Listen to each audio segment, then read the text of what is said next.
ਸਤਨਾਮ ਸ੍ਰੀ ਵਾਹਿਗੁਰੂ ਸਾਹਿਬ ਜੀ। ਸ੍ਰੀ ਰਾਗ ਮਹੱਲਾ ਪੰਜਵਾ।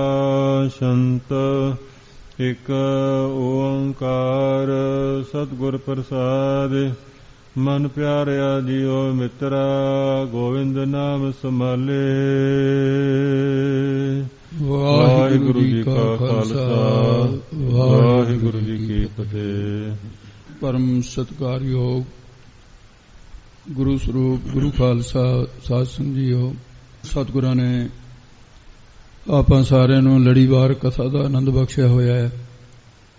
ਸ੍ਰੀ ਰਾਗ ਦੇ ਅੰਦਰ ਜਿਸ ਪ੍ਰਕਾਰ ਸਤਿਗੁਰਾਂ ਦੀ ਅੰਮ੍ਰਿਤਮਈ ਬਾਣੀ ਦੀ ਕਥਾ ਚੱਲ ਰਹੀ ਹੈ, ਆਓ ਮਨ ਬਿਰਤੀਆਂ ਇਕਾਗਰ ਕਰਕੇ ਸਤਿਗੁਰਾਂ ਦੀ ਬਾਣੀ ਦਾ ਲਾਭ ਪ੍ਰਾਪਤ ਕਰੀਏ, ਸਵਾਸ ਸਫਲੇ ਹੋਣ। ਜਿਸ ਪ੍ਰਕਾਰ ਸਤਿਗੁਰੂ ਜੀ ਕਿਰਪਾ ਕਰਦੇ ਹੈ, ਇਹ ਜਿਹੜਾ ਪਾਵਨ ਸ਼ਬਦ ਹੈ ਜਿੱਥੋਂ ਅੱਜ ਦੀ ਵਿਚਾਰ ਸ਼ੁਰੂ ਹੁੰਦੀ ਹੈ, ਗੁਰੂ ਅਰਜਨ ਦੇਵ ਜੀ ਮਹਾਰਾਜ ਦਾ ਭਾਈ ਕਲਿਆਣਾ ਨਾਮ ਦਾ ਬੜਾ ਗੁਰਮੁਖ ਸਿੱਖ ਸੀ। ਉਹ ਸਤਿਗੁਰੂ ਮਹਾਰਾਜ ਨੇ ਪਹਾੜਾਂ ਦੇ ਵਿੱਚ ਭੇਜਿਆ ਸੀ ਪ੍ਰਚਾਰ ਕਰਨ ਵਾਸਤੇ। ਤਾਂ ਉੱਥੇ ਦੇ ਮੰਡੀ ਸਕੇਤ ਵਾਲੇ ਰਾਜੇ ਨੇ ਇਸ ਵੱਲੋਂ ਨਾਰਾਜ਼ ਹੋ ਕੇ ਕਿ ਤੂੰ ਵਰਤ ਨਹੀਂ ਰੱਖਿਆ ਹੈ ਔਰ ਵਰਤ ਦੇ ਵਿੱਚ ਚੁੱਲ੍ਹਾ ਬਾਲਿਆ, ਉਹਨੂੰ ਸਜ਼ਾ ਦੇਣ ਵਾਸਤੇ ਉਹਦੀ ਲੱਤ ਕੱਟਣ ਲੱਗਿਆ ਸੀ। ਕਲਾਵਰਤੀ ਰਾਜਾ ਬੇਹੋਸ਼ ਹੋਇਆ। ਭਾਈ ਕਲਿਆਣੀ ਦੀ ਅਰਦਾਸ ਦੇ ਨਾਲ ਠੀਕ ਹੋਇਆ। ਇਤਿਆਦ ਕਿ ਜਦੋਂ ਇਸ ਪ੍ਰਕਾਰ ਦਾ ਪਾਣਾ ਵਰਤਿਆ, ਮੰਡੀ ਸਕੇਤ ਵਾਲਾ ਰਾਜਾ ਵੀ ਭਾਈ ਕਲਿਆਣੇ ਦੇ ਨਾਲ ਆਇਆ ਸੀ। ਸਤਿਗੁਰੂ ਮਹਾਰਾਜ ਸਾਹਿਬ ਜੀ ਨੂੰ ਗੁਰਬਾਣੀ ਦੀ ਤੁਕ ਸੁਣ ਕੇ ਸ਼ੰਕਾ ਕੀਤੀ ਸੀ, ਲੇਖ ਨਾ ਮਿਟੀ ਹੈ ਸਖੀ ਜੋ ਲਿਖਿਆ ਕਰਤਾਰ। ਜੇ ਲੇਖ ਹੀ ਨਹੀਂ ਮਿਟਣੇ ਮਹਾਰਾਜ, ਗੁਰੂ ਸ਼ਰਨ ਆਉਣ ਦਾ ਕੀ ਲਾਭ ਹੈ। ਤਾਂ ਗੁਰੂ ਸਾਹਿਬ ਨੇ ਸੁਪਨੇ ਦੇ ਵਿੱਚ 50 ਸਾਲ ਦੀ ਜ਼ਿੰਦਗੀ ਜੋ ਉਹਨੇ ਚੰਡਾਲਾਂ ਦੇ ਘਰ ਬਤੀਤ ਕਰਨੀ ਸੀ, ਜਾਗਰਤ ਅਵਸਥਾ ਦੇ ਵਿੱਚ ਸਾਰਾ ਕੁਝ ਉਹਨੂੰ ਸੁਣਾ ਦਿੱਤਾ। ਬਹੁਤ ਭਾਰੀ ਸਾਖੀ ਹੈ ਇਤਿਹਾਸ ਵਿੱਚ ਇਹ। ਉਹ ਭਾਈ ਕਲਿਆਣੇ ਦੇ ਨਾਲ ਮੰਡੀ ਸਕੇਤ ਵਾਲਾ ਰਾਜਾ, ਇਹਨਾਂ ਦੋਨਾਂ ਨੂੰ ਸਾਂਝਾ ਉਪਦੇਸ਼ ਮਹਾਰਾਜ ਨੇ ਦਿੱਤਾ ਹੈ। ਆਓ ਜਿਸ ਪ੍ਰਕਾਰ ਵਿਚਾਰ ਆ ਰਹੀ ਹੈ ਸੁਣੋ ਜੀ। ਸ੍ਰੀ ਰਾਗ ਮਹੱਲਾ ਪੰਜਵਾ। ਸ਼ੰਤ ਸ਼ੰਤ ਜਸ ਰੂਪ ਬਾਣੀ ਹੈ। ਮਹਾਰਾਜ ਸਾਹਿਬ ਜੀ ਗੁਰੂ ਅਰਜਨ ਦੇਵ ਜੀ ਸ੍ਰੀ ਰਾਗ ਦੇ ਵਿੱਚ ਪਾਵਨੇ ਸ਼ਬਦ ਉਹਨਾਂ ਨੂੰ ਉਪਦੇਸ਼ ਦੁਆਰਾ ਉਹਨਾਂ ਦੋਨਾਂ ਦੇ ਪ੍ਰਥਾਏ ਹੈ। ਪ੍ਰਥਾਏ ਸਾਖੀ ਮਹਾਂਪੁਰਖ ਬੋਲਦੇ, ਸਾਂਝੀ ਸਗਲ ਜਹਾਨੇ, ਸਾਰੇ ਸੰਸਾਰ ਨੂੰ ਸਾਂਝੀ ਸਿੱਖਿਆ ਦੇ ਰਹੇ ਹਨ। ਇੱਕ ਓੰਕਾਰ ਸਤਿਗੁਰ ਪ੍ਰਸਾਦ। ਇੱਕ ਅਦੁੱਤੀ ਓੰਕਾਰ ਸਰਬ ਕਾ ਪ੍ਰਕਾਸ਼ਕ ਹੈ। ਸਤ ਨਾਸ ਤੋਂ ਰਹਿਤ ਗੁਰ ਚੇਤਨ ਪ੍ਰਸਾਦ ਆਨੰਦ ਸਰੂਪ ਹੈ। ਵਸਤੂ ਨਿਰਦੇਸ਼ਕ ਮੰਗਲ ਕੀਤਾ ਹੈ। ਐਸੇ ਬ੍ਰਹਮ ਦੀ ਪ੍ਰਾਪਤੀ ਕਿਵੇਂ ਹੁੰਦੀ ਹੈ? ਸਤਿਗੁਰ ਪ੍ਰਸਾਦ, ਸਤਿਗੁਰਾਂ ਦੀ ਕਿਰਪਾ ਨਾਲ ਪ੍ਰਾਪਤ ਹੁੰਦੀ ਹੈ। ਸੋਈਓ ਸਤਿਗੁਰੂ ਮਹਾਰਾਜ ਸਾਹਿਬ ਜੀ ਅੱਗੇ ਕਥਨ ਕਰਦੇ ਹਨ ਜੀ। ਮਨ ਪਿਆਰਿਆ ਜੀਓ ਮਿੱਤਰਾ। ਹੇ ਪਿਆਰੇ ਮਨਾ, ਚੇਤਨ ਦੀ ਅੰਸ਼ ਹੋਣ ਕਰਕੇ ਮਿੱਤਰ ਸੱਜਣ ਜੀ, ਜੀਓ ਸਤਿਕਾਰ ਦਾ ਵਾਚਕ ਸ਼ਬਦ ਵੀ ਹੈ। ਇਉਂ ਸੰਬੋਧਨ ਕਰਕੇ ਕਹਿ ਰਹੇ ਹਨ। ਗੋਬਿੰਦ ਨਾਮ ਸੰਭਾਲੇ। ਗੋਬਿੰਦ, ਗੋ ਬੇਦਾਂ ਕਰਕੇ ਬਿੰਦ ਜਾਣਨ ਯੋਗ ਜੋ ਪਰਮੇਸ਼ਰ ਹੈ, ਉਹਦੇ ਨਾਮ ਨੂੰ ਸੰਭਾਲੇ ਕਹੀਏ, ਯਾਦ ਕਰਨਾ ਕਰੋ ਜੇ। ਮਨ ਪਿਆਰਿਆ ਜੀ ਮਿੱਤਰਾ। ਹੇ ਪਿਆਰੇ ਮਿੱਤਰ ਮਨਾ ਜੀ, ਤੂੰ ਸੁਣਨਾ ਕਰ। ਹਰ ਨਿਵਹਿ ਤੇਰੇ ਨਾਲੇ। ਹੇ ਮਿੱਤਰ ਮਨਾ, ਜੋ ਪਰਮੇਸ਼ਰ ਵਾਹਿਗੁਰੂ ਜਿਹਨੂੰ ਜੀਵਨ ਨੂੰ ਪਾ ਕੇ ਤੂੰ ਜਿਉਂਦਾ ਹੈ, ਜਿਹਦੇ ਕਰਕੇ ਜੋ ਹਰ ਹਰੀ ਪਰਮੇਸ਼ਰ ਦਾ ਨਾਮ ਜਿਹੜਾ ਹੈ ਉਹ ਪਰਲੋਕ ਵਿੱਚ ਤੇਰੇ ਨਾਲ ਸਾਥ ਨਿਭਾਏਗਾ। ਪਰਿਵਾਰ ਨੇ ਸਾਥ ਨਹੀਂ ਦੇਣਾ, ਨਾਮ ਨੇ ਤੇਰਾ ਸਾਥ ਦੇਣਾ ਹੈ। ਉਹ ਤੇਰੀ ਸਹਾਇਤਾ ਕਰੇਗਾ। ਨਿਭੇ ਦਾ ਭਾਵ ਹੀ ਹੈ ਤੇਰੀ ਪਰਲੋਕ ਵਿੱਚ ਨਾਮ ਨੇ ਸਹਾਇਤਾ ਕਰਨੀ ਹੈ। ਸੰਗ ਸਹਾਈ ਹਰ ਨਾਮ ਧਿਆਈ। ਉਹ ਹਰ ਅਕਾਲ ਪੁਰਖ ਵਾਹਿਗੁਰੂ ਪਰਮੇਸ਼ਰ ਦਾ ਨਾਮ ਸਦਾ ਹੀ ਧਿਆਉਣਾ ਕਰੀਏ। ਜੋ ਲੋਕ ਪਰਲੋਕ ਵਿੱਚ ਸੰਗ ਸਾਥੀ ਹੋ ਕਰਕੇ ਸਹਾਈ ਸਹਾਇਤਾ ਕਰਨ ਵਾਲਾ ਹੈ। ਬਿਰਥਾ ਕੋਈ ਨਾ ਜਾਏ, ਜਿਹੜਾ ਵੀ ਉਸ ਪਰਮੇਸ਼ਰ ਦੇ ਨਾਮ ਨੂੰ ਧਿਆਉਂਦਾ ਰਿਹਾ ਪਿੱਛੇ ਜਾਂ ਹੁਣ ਧਿਆ ਰਿਹਾ ਅੱਗੇ ਨੂੰ ਧਿਆਏਗਾ, ਉਸ ਪਰਮੇਸ਼ਰ ਵਾਹਿਗੁਰੂ ਐਸਾ ਹੈ, ਉਸ ਦੀ ਕਿਰਪਾ ਦੇ ਨਾਲ, ਆਪਣੀ ਕਿਰਪਾ ਦੇ ਨਾਲ ਪੂਰਨ ਰੂਪ ਵਿੱਚ ਲਵਾ ਹੀ ਭਰ ਦਿੰਦਾ ਹੈ ਉਸ ਨੂੰ। ਬਿਰਥਾ ਨਾਮ ਖਾਲੀ ਦਾ ਹੁੰਦਾ ਹੈ, ਉਹ ਪ੍ਰਮਾਤਮਾ ਦੇ ਦਰ ਤੋਂ ਖਾਲੀ ਨਹੀਂ ਜਾ ਸਕਦਾ। ਜਾਂ ਫਿਰ ਬਿਰਥਾ ਨਾਮ ਪੀੜ ਦਾ ਵੀ ਹੁੰਦਾ ਹੈ, ਉਹ ਹਉਮੈ ਦੀ ਪੀੜਾ ਜਾਂ ਫਿਰ ਜਮਾਂ ਦੀ ਪੀੜਾ, ਜੰਮਣ ਮਰਨ ਦੀ ਪੀੜਾ ਆਦ, ਇਹ ਫਿਰ ਨਹੀਂ ਹੋ ਸਕਦੀ। ਬਿਰਥਾ ਕੋਈ ਨਾ ਜਾਏ, ਖਾਲੀ ਨਹੀਂ ਕੋਈ ਜਾ ਸਕਦਾ। ਤੇ ਕੋਈ ਵੀ ਪੀੜਾ ਜਿਹੜੀ ਬਿਰਥਾ ਭਾਵ ਕੀ ਜਿਹੜੀ ਬਿਰਥਾ ਨਾਮ ਪੀੜਾ ਦਾ ਹੈ, ਕੋਈ ਵੀ ਤੈਨੂੰ ਜਾਏ ਜਨਮ ਨਹੀਂ ਧਾਰੇਗੀ ਪੀੜਾ, ਜੰਮਣ ਮਰਨ ਦੀ ਵੀ ਨਹੀਂ ਹੋਏਗੀ, ਕਾਮ ਕ੍ਰੋਧ ਆਦਿ ਦੀ ਪ੍ਰਾਪਤੀ ਆਦ, ਇਹ ਸਾਰੀਆਂ ਤੈਨੂੰ ਪੀੜਾ ਨਹੀਂ ਹੋਣਗੀਆਂ। ਮਨ ਚਿੰਦੇ ਸਹੀ ਫਲ ਪਾਵਹਿ, ਤੇ ਤਿੰਨਾਂ ਲੋਕਾਂ ਦੇ ਵਿੱਚ ਧਰਮ ਅਰਥ ਕਾਮ ਮੋਖ, ਇਹ ਤੇਰੇ ਮਨ ਚਿੰਦੇ ਨਾ ਕਿ ਮਨ ਇੱਛਤ ਫਲ ਪਾ ਲਏਗਾ। ਇਸ ਕਰਕੇ ਤੂੰ ਸਹੀ ਉਸ ਫਲ ਦੀ ਪ੍ਰਾਪਤੀ ਕਰ ਲਵੇਂਗਾ। ਹੇ ਪਿਆਰੇ ਮਨਾ, ਉਹ ਜਿਹੜਾ ਵਾਹਿਗੁਰੂ ਹੈ, ਚਰਨ ਕਮਲ ਚਿਤ ਲਾਏ, ਅਕਾਲ ਪੁਰਖ ਦੇ ਚਰਨਾਂ ਕਮਲਾਂ ਨੂੰ ਪੂਜਣਾ ਕਰ, ਤੂੰ ਆਪਣਾ ਚਿੱਤ ਬਿਰਤੀ ਲਾਉਣਾ ਕਰ, ਪੂਜਨ ਕਰ ਹਰ ਸਮੇਂ। ਸਾਰਿਆਂ ਦਾ ਆਸਰਾ ਰੂਪ ਜੋ ਪ੍ਰਕਾਸ਼ਮਾਨ, ਉਹ ਹਿਤ ਰੱਖਣ ਵਾਲਾ ਅਧਿਸ਼ਠਾਨ ਰੂਪ ਜੋ ਵਾਹਿਗੁਰੂ ਹੈ, ਉਹਦੇ ਚਰਨਾਂ ਨੂੰ ਧਿਆ। ਚਰਨਾਂ ਕਮਲਾਂ ਵਿੱਚ ਜੋ ਕਮਲ ਦੀਆਂ ਪੰਖੜੀਆਂ ਨਾਲੋਂ ਸੁੰਦਰ ਨਿਰਲੇਪ ਕਰਨ ਵਾਲੇ ਨੇ, ਜਿਵੇਂ ਕਮਲ ਪਾਣੀ ਚ ਨਿਰਲੇਪ ਰਹਿੰਦਾ ਹੈ, ਉਹ ਹਿਰਦੇ ਦੀ ਬਿਰਤੀ ਨੂੰ ਲਾਏ ਲਾਉਣਾ ਕਰ। ਜਲ ਥਲ ਪੂਰ ਰਹਿਆ ਬਨਵਾਰੀ, ਉਹ ਸੰਸਾਰ ਰੂਪੀ ਬਨ ਦਾ ਵਾਰੀ ਕਹੀਏ, ਇਹ ਜੰਗਲ ਦਾ, ਸੰਸਾਰ ਰੂਪੀ ਜੰਗਲ ਦਾ ਮਾਲਕ ਹੈ, ਬਾਲੀ ਹੈ ਉਹ, ਤੇ ਹੈ ਬਾਰੀ ਪਾਠ, ਇਹਦਾ ਅਰਥ ਇਹੀ ਹੈ, ਉਹ ਸੰਸਾਰ ਬਣਦਾ ਵਾਲੀ ਹੈ, ਮਾਲਕ ਹੈ, ਉਹ ਪਰਮੇਸ਼ਰ ਵਾਹਿਗੁਰੂ ਐਸਾ ਹੈ। ਘਟ ਘਟ ਨਦਰ ਨਿਹਾਲੇ, ਜਦਾਂ ਥਲਾਂ ਵਿੱਚ ਪੂਰਨ ਹੋ ਰਿਹਾ ਹੈ, ਜਲ ਥਲ ਪੂਰ ਰਹੇ ਪ੍ਰਭ ਸੁਆਮੀ। ਜਲ ਦੀ ਨਿਆਈ ਕੌਣ ਹੈ? ਜਿਨ੍ਹਾਂ ਦੇ ਅੰਦਰ ਪ੍ਰੇਮ ਹੈ, ਪ੍ਰੇਮ ਦਾ ਪ੍ਰਵਾਹ ਚੱਲ ਰਿਹਾ ਹੈ, ਉਹਨਾਂ ਦੇ ਹਿਰਦੇ ਵਿੱਚ ਉਹ ਪੂਰਨ ਹੋ ਰਿਹਾ ਹੈ। ਥਲਾਂ ਦੀ ਨਿਆਈ ਖੁਸ਼ਕ ਸਕਾਮੀ ਭਾਵ ਜੋ ਕਾਮਨਾ ਪੂਰੀ ਕਰਨ ਵਾਸਤੇ ਜਾਣਦੇ ਆ, ਉਹਨਾਂ ਦੇ ਹਿਰਦੇ ਵਿੱਚ ਵੀ ਸੰਸਾਰ ਦਾ ਬਾਨੀ ਪਰਮੇਸ਼ਰ ਵਾਹਿਗੁਰੂ ਪੂਰਨ ਹੋ ਰਿਹਾ ਹੈ। ਤੇ ਸ੍ਰਿਸ਼ਟੀ ਦੇ ਅੰਦਰ ਉਹ ਪਰਮੇਸ਼ਰ ਵਾਹਿਗੁਰੂ ਜਿਵੇਂ ਸਮੁੰਦਰ ਹੈ, ਉਹਦੇ ਚ ਲਹਿਰਾਂ ਹੁੰਦੀਆਂ ਨੇ, ਸੰਸਾਰ ਉਹਦੇ ਵਿੱਚ ਲਹਿਰਾਂ ਦੀ ਨਿਆਈ ਹੋਇਆ, ਉਹ ਪਰਮੇਸ਼ਰ ਵਾਹਿਗੁਰੂ ਸਾਰਿਆਂ ਥਾਵਾਂ ਤੇ ਪਰਿਪੂਰਨ ਹੋ ਰਿਹਾ। ਘਟ ਘਟ ਘਟਾ ਘਟਾਂ ਵਿੱਚ ਸਾਰਿਆਂ ਨੂੰ ਆਪਣੀ ਨਜ਼ਰ ਦ੍ਰਿਸ਼ਟੀ ਨਾਲ ਵੇਖ ਰਿਹਾ।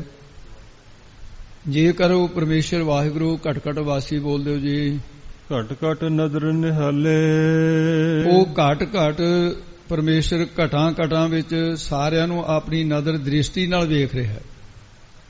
ਜੇ ਪਰਮੇਸ਼ਰ ਵਾਹਿਗੁਰੂ ਕਿਰਪਾ ਦ੍ਰਿਸ਼ਟੀ ਕਰ ਦੇਵੇ ਤਾਂ ਵਿਦਿਤ ਦ੍ਰਿਸ਼ਟੀ, ਗਿਆਨ ਦੀ ਬਿਰਤੀ ਖੁੱਲ ਜਾਂਦੀ ਹੈ। ਉਹ ਪਰਮੇਸ਼ਰ ਨੂੰ ਫਿਰ ਘਟਾਂ ਘਟਾਂ ਦੇ ਵਿੱਚ ਨਿਹਾਲੇ ਦੇਖ ਲੈਂਦਾ ਹੈ। ਉਹ ਬ੍ਰਹਮਾਕਾਰ ਬਿਰਤੀ ਹੋਣ ਕਰਕੇ ਨਾਨਕ ਸਿੱਖ ਦੇ ਮਨ ਪ੍ਰੀਤਮ, ਸਿੱਖ ਪਾਠ ਹੈ ਜਿਹੜਾ ਭਾਈ ਅਦਕ ਸਹਿਤ ਕਰਨਾ ਹੈ, ਇਹਨੂੰ ਬੋਲਾ ਨਾ ਬੋਲਿਆ ਜਾਵੇ। ਸਤਿਗੁਰੂ ਮਹਾਰਾਜ ਸਾਹਿਬ ਜੀ ਫਰਮਾਨ ਕਰਦੇ ਹੈ, ਹੇ ਪਿਆਰੇ ਮਨ, ਜੋ ਤੈਨੂੰ ਸਿੱਖ ਸਿੱਖਿਆ ਦੇਣਾ ਕੀਤੀ ਹੈ, ਉਸ ਨੂੰ ਧਾਰਨ ਕਰ। ਅਰ ਧਾਰਨ ਕਰਕੇ ਸਾਧ ਸੰਗ ਭ੍ਰਮ ਜਾਲੇ, ਸਾਧ ਸੰਗਤ ਕਰਿਆ ਕਰ। ਸਾਧ ਸੰਗਤ ਨਾਲ ਮਿਲ ਕੇ ਪਰਮੇਸ਼ਰ ਦੀ ਪ੍ਰਾਪਤੀ ਹੋ ਜਾਂਦੀ ਹੈ। ਜਿਹੜਾ ਭ੍ਰਮ ਹੈ ਤੇ ਇਹ ਸਾੜਿਆ ਜਾਂਦਾ ਹੈ, ਖਤਮ ਹੋ ਜਾਂਦਾ ਹੈ, ਜਾਲੇ ਨੂੰ ਜਾਲਣ ਦਾ ਹੈ। ਤੇ ਜਿੱਥੇ ਇੱਕ ਵਿਅਕਤੀ ਹੋਵੇ ਉਹ ਤਾਂ ਇੱਕੋ ਹੀ ਹੁੰਦਾ ਹੈ।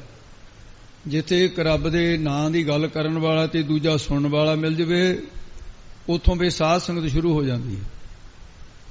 ਫਿਰ ਇਹ ਸਾਧ ਸੰਗਤ ਭਾਵੇਂ 200 ਬੰਦਾ ਹੋਵੇ, 2000 ਹੋਵੇ, 2 ਲੱਖ ਹੋਵੇ, ਫਿਰ ਇਹਦੀ ਕੋਈ ਗਿਣਤੀ ਨਹੀਂ। ਪਰ ਸਾਧ ਸੰਗਤ ਇੱਕ ਸਿੱਖ, ਦੋਈ ਸਾਧ ਸੰਗਤ, ਪੰਜੀ ਪਰਮੇਸ਼ਰ।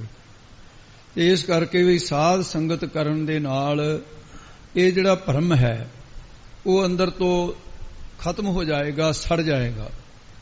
ਤੇ ਅੱਜ ਦੀ ਵਿਚਾਰ ਦੇ ਵਿੱਚ ਤੇ ਅੱਜ ਇੰਨੀ ਕੁ ਗੱਲ ਇਹ ਖੁੱਲ੍ਹ ਜਾਏ, ਬਾਰ-ਬਾਰ ਭਾਵੇਂ ਨਾ ਖੁੱਲੇ, ਉਹਨੂੰ ਥੋੜਾ ਬਹੁਤ ਸਿਮਰਤ ਹੀ ਰੱਖੋ, ਫੇਰ ਕਿਤੇ ਸਮਾਂ ਆਏ ਫੇਰ ਖੁੱਲ੍ਹ ਜਾਂਦੀ ਹੈ। ਹੁਣ ਭਰਮ ਸ਼ਬਦ ਜਿਹੜਾ ਆਇਆ ਇੱਥੇ ਮਹਾਰਾਜ ਸਾਹਿਬ ਜੀ ਨੇ ਭ੍ਰਮ ਸ਼ਬਦ ਵਰਤਿਆ ਹੈ ਤੇ ਇਹ ਭ੍ਰਮ ਦਾ ਅਰਥ ਹੀ ਭਰਮ ਹੈ। ਅੱਖਰਾਂ ਦੇ ਭ੍ਰਮ ਲਿਖਿਆ, ਭ੍ਰਮ ਹੀ ਬੋਲਣਾ ਹੈ ਤੇ ਅਰਥਾਂ ਦੇ ਵਿੱਚ ਇਹਨੂੰ ਭਰਮ ਹੀ ਕਹਾਂਗੇ। ਐਸਾ ਜਿਹੜਾ ਭਰਮ ਹੈ ਵੀ ਉਹਦੀ ਪਰਿਭਾਸ਼ਾ ਕੀ ਹੈ, ਭਰਮ ਹੁੰਦਾ ਕੀ ਹੈ, ਭਰਮ ਦੀਆਂ ਕਿਸਮਾਂ ਕਿੰਨੀਆਂ ਨੇ, ਭਰਮ ਦੀ ਨਿਵਰਤੀ ਕਿਵੇਂ ਹੈ। ਅੱਜ ਦੀ ਵਿਚਾਰ ਇਹ ਵਿਸ਼ੇਸ਼ ਹੋਵੇਗੀ। ਇੰਨੀ ਕੁ ਭਾਵੇਂ ਦੇ ਸਮਾਂ ਲੱਗ ਜਾਏ, ਔਖੀ ਗੱਲ ਹੈ, ਥੋੜਾ ਜਿਹਾ ਸਬਰ ਧਾਰ ਕੇ ਸੁਣਨ ਵਾਲੀ ਹੈ। ਹੁਣ ਜਿਹੜਾ ਇਹ ਪ੍ਰਸ਼ਨ ਹੈ ਵੀ ਭਰਮ ਹੁੰਦਾ ਕੀ ਹੈ, ਉਹਦਾ ਉੱਤਰ ਦਿੱਤਾ ਹੈ ਮਾਧਵੇ। ਕਿਆ ਕਹੀਏ ਭਰਮ ਐਸਾ, ਉਹਦਾ ਉੱਤਰ ਕੀ ਹੈ, ਜੈਸਾ ਮਾਨੀਏ ਹੋਏ ਨਾ ਤੈਸਾ। ਜਿਹੋ ਜਿਹਾ ਮੰਨ ਲਿਆ ਹੋ ਜਾਂ ਨਾ ਹੋਵੇ। ਇਹਦੀਆਂ ਕਿਸਮਾਂ ਕਿੰਨੀਆਂ ਨੇ? ਇਹਦੀਆਂ ਕਿਸਮਾਂ 5 ਨੇ। ਬਹੁਤ ਵਾਰੀ ਆਉਣਾ ਹੈ, ਇਸ ਕਰਕੇ ਇਹਨੂੰ ਤਾਂ ਆਪਾਂ ਥੋੜਾ ਜਿਹਾ ਇੱਥੇ ਖੋਲਣ ਲੱਗੇ ਹਾਂ। ਤੇ ਅਸਲੀਅਤ ਤੋਂ ਜਿਹੜਾ ਉਲਟ ਹੋਣਾ ਹੈ, ਜਾਣੀ ਅਸਲੀਅਤ ਤੋਂ ਉਲਟ ਪ੍ਰਤੀਤ ਹੋਣਾ, ਜਿਹੜਾ ਦਿਸਣਾ ਹੈ, ਇਹਦਾ ਨਾਮ ਭਰਮ ਹੈ। ਇਹਨੂੰ ਭੁਲੇਖਾ ਕਹੋ। ਜਿਵੇਂ ਰੱਸੀ ਪਈ ਆ, ਸੱਪ ਦੀ ਪ੍ਰਤੀਤ ਹੁੰਦਾ ਹੈ। ਸਿੱਪੀ ਪਈ ਆ, ਚਾਂਦੀ ਪ੍ਰਤੀਤ ਹੁੰਦੀ ਹੈ। ਆਕਾਸ਼ ਦੇ ਨੀਲਾਪਣ ਪ੍ਰਤੀਤ ਹੁੰਦਾ ਹੈ। ਗਰਮੀ ਦੀ ਰੁੱਤ ਵਿੱਚ ਸੂਰਜ ਦੇ ਤਪਸ਼ ਦੇ ਨਾਲ ਰੇਤੇ ਵਿੱਚ ਪਾਣੀ ਪ੍ਰਤੀਤ ਹੁੰਦਾ ਹੈ, ਜਿਹਨੂੰ ਮਿਰਗ ਪ੍ਰੇਸ਼ਨਾ ਦਾ ਜਲ ਕਹਿੰਦੇ ਆ।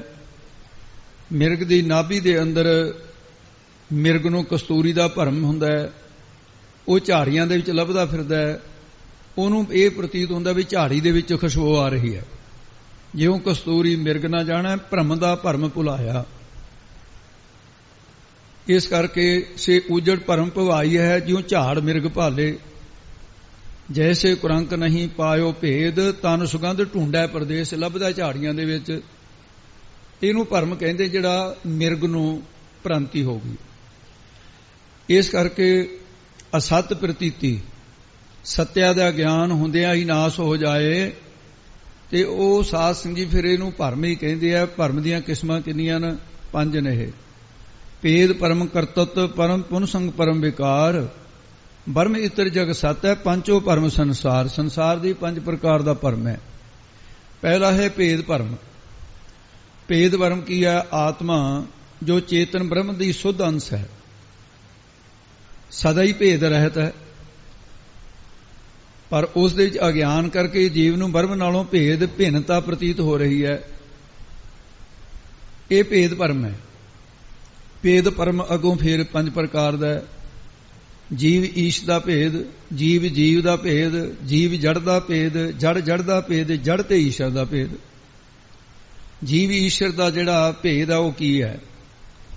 ਜੀਵ ਈਸ਼ਰ ਨੂੰ ਸਰਬੱਗ ਮੰਨਦਾ ਹੈ ਤੇ ਜੀਵ ਆਪਣੇ ਆਪ ਨੂੰ ਅਲਪੱਗ ਮੰਨਦਾ ਹੈ। ਈਸ਼ਰ ਸਰਬ ਕਲਾ ਸਮਰੱਥ ਮੰਨਿਆ, ਜੀਵ ਆਪਣੇ ਆਪ ਨੂੰ ਆਸਮਰੱਥ ਮੰਨੀ ਬੈਠਾ ਹੈ।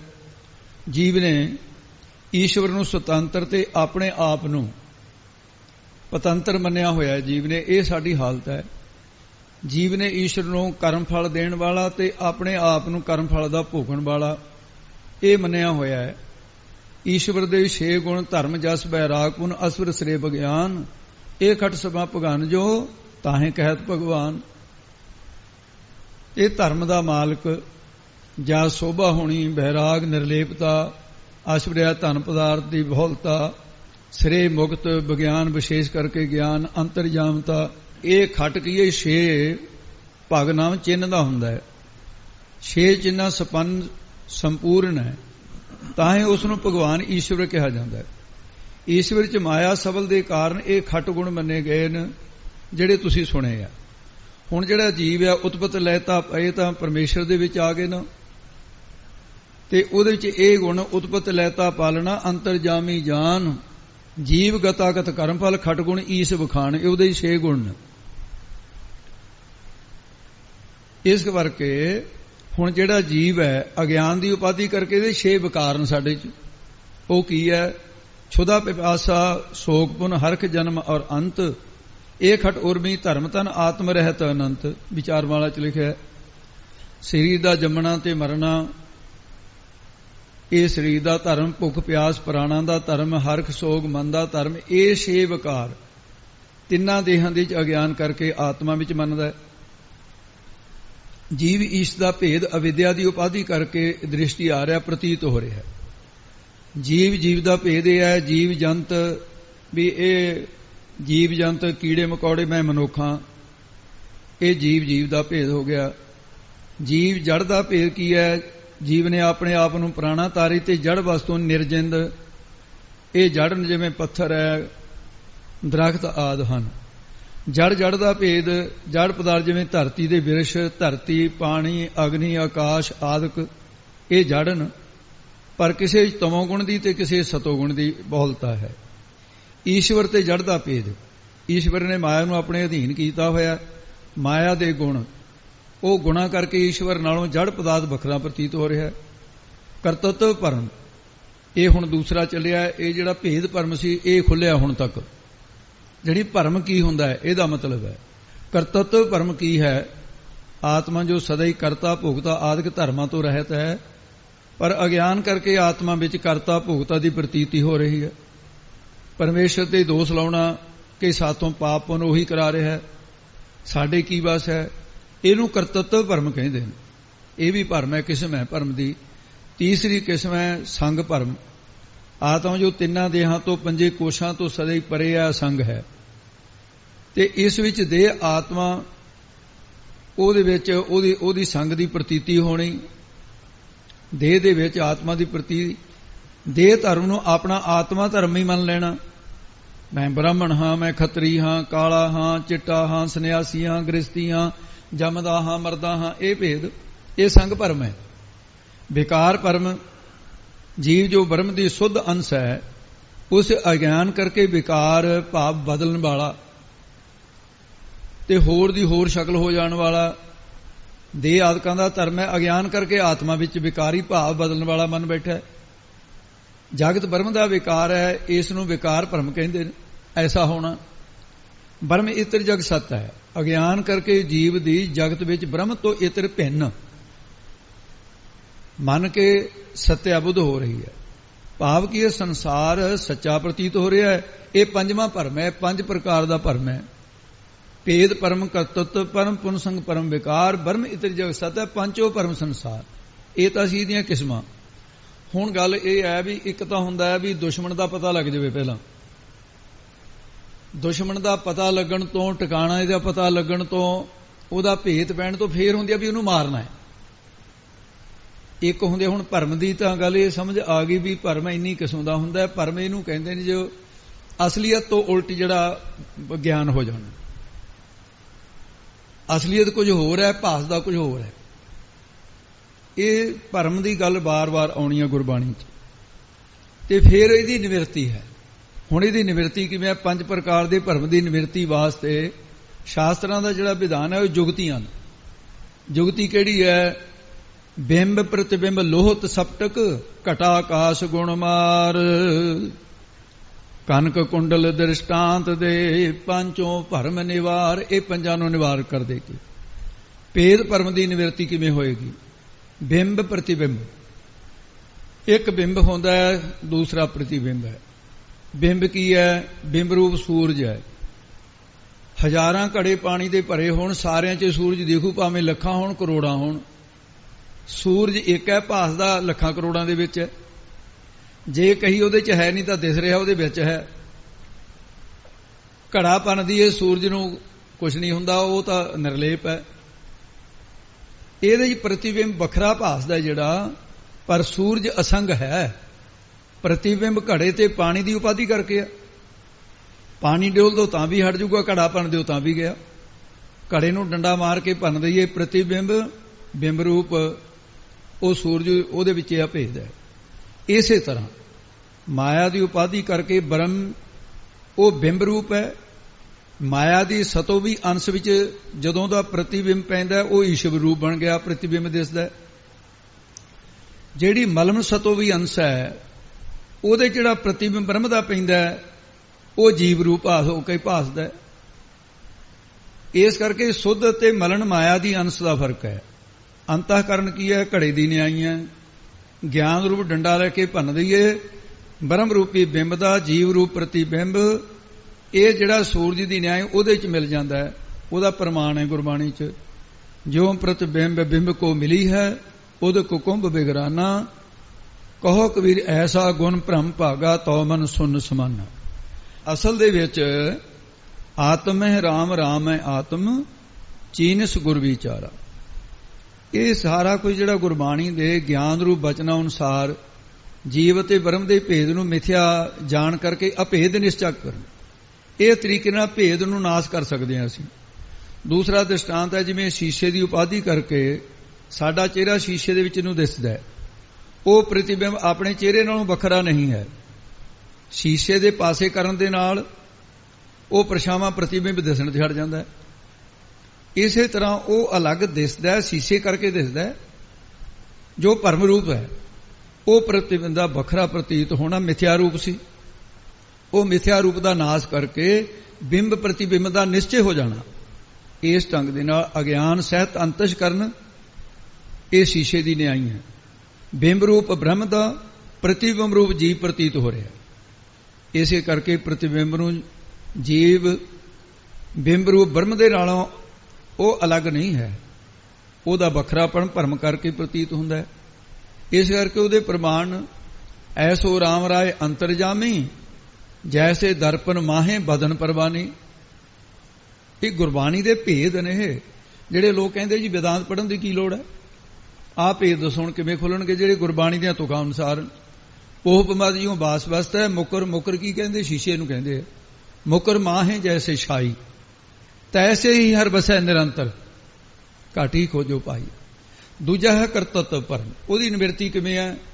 ਲੋਹਤ ਸਪਟਕ।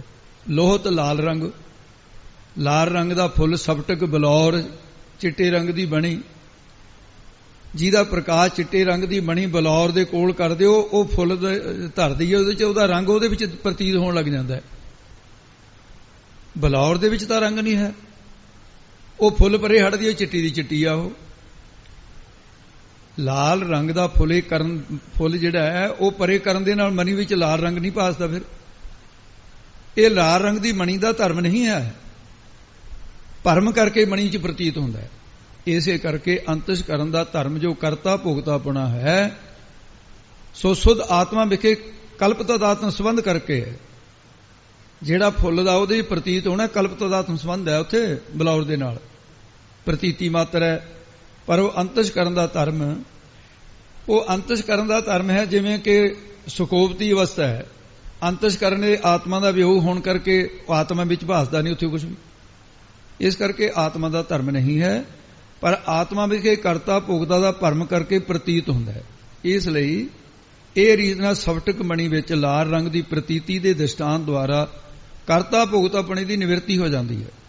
ਤੀਸਰਾ ਸੰਗ ਭਰਮ, ਘਟਾਕਾਸ਼, ਇਹ ਦ੍ਰਿਸ਼ਟਾਂਤ ਹੈ ਜਿਹਦੇ ਨਾਲ ਸੰਗ ਭਰਮ ਜਿਹੜਾ ਹੈ ਨਾ ਉਹਦੀ ਨਿਵਰਤੀ ਹੁੰਦੀ ਹੈ।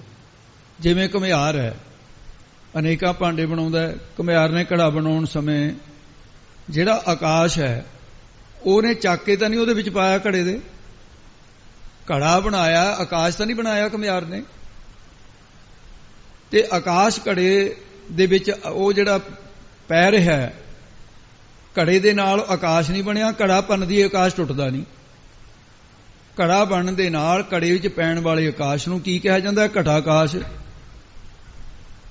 ਤੇ ਦੂਸਰਾ ਪ੍ਰਮਾਣ ਹੈ ਆ ਸਾਡੇ ਕੰਨ ਨਦੋਨੇ, ਇਹਨਾਂ ਕੰਨਾਂ ਦੇ ਵਿੱਚ ਮੋਰੀ ਹੈ, ਇਹਨਾਂ ਨੂੰ ਕੰਨ ਦੀ ਗਲੀ ਕਹਿੰਦੇ ਆ। ਹੈ ਕਿ ਇਹ ਆਕਾਸ਼ ਹੈ। ਉਹ ਉਨੇ ਆਕਾਸ਼ ਨੂੰ ਸਾਡੇ ਕੰਨ ਦੀ ਆਬਾਦੀ ਲੱਗ ਗਈ ਹੈ। ਨਾਸਕਾਂ ਇਹਦੇ ਵਿੱਚ 2 ਗਲੀਆਂ ਨੇ ਸਾਡੇ। ਇਹਦੀ ਜਿਹੜੀ ਉਪਾਧੀ ਹੈ ਨੱਕ ਦੀ ਉਪਾਧੀ ਕਰਕੇ ਆਕਾਸ਼ ਤਾਂ ਉਹੀ ਹੈ। ਜਦੋਂ ਸਾਡਾ ਸਰੀਰ ਸੜ ਗਿਆ, ਆਕਾਸ਼ ਦੇ ਵਿੱਚ ਮਿਲ ਗਿਆ। ਆਕਾਸ਼ ਤਾਂ ਪਹਿਲਾਂ ਹੀ ਬਣਿਆ ਹੋਇਆ ਹੈ। ਤੇ ਬਣਿਆ ਕੀ ਹੈ? ਘੜਾ। ਬਣਿਆ ਕੀ ਹੈ? ਕੰਨ। ਬਣਿਆ ਕੀ ਹੈ? ਨਾਸਕਾਂ। ਘੜਾ ਭੰਨ ਦੇਣ ਦੇ ਨਾਲ ਆਕਾਸ਼ ਦਾ ਤਾਂ ਕੁਝ ਵੀ ਵਿਗੜਨਾ, ਉਹ ਆਕਾਸ਼ ਹੀ ਰਹੂਗਾ। ਇਸੇ ਤਰ੍ਹਾਂ ਆਤਮਾ ਜਿਹੜੀ ਹੈ, ਆਤਮਾ ਹੀ ਹੈ ਜਿਹੜਾ ਬ੍ਰਹਮ ਦਾ ਹੀ ਇੱਕ ਹਿੱਸਾ ਹੈ।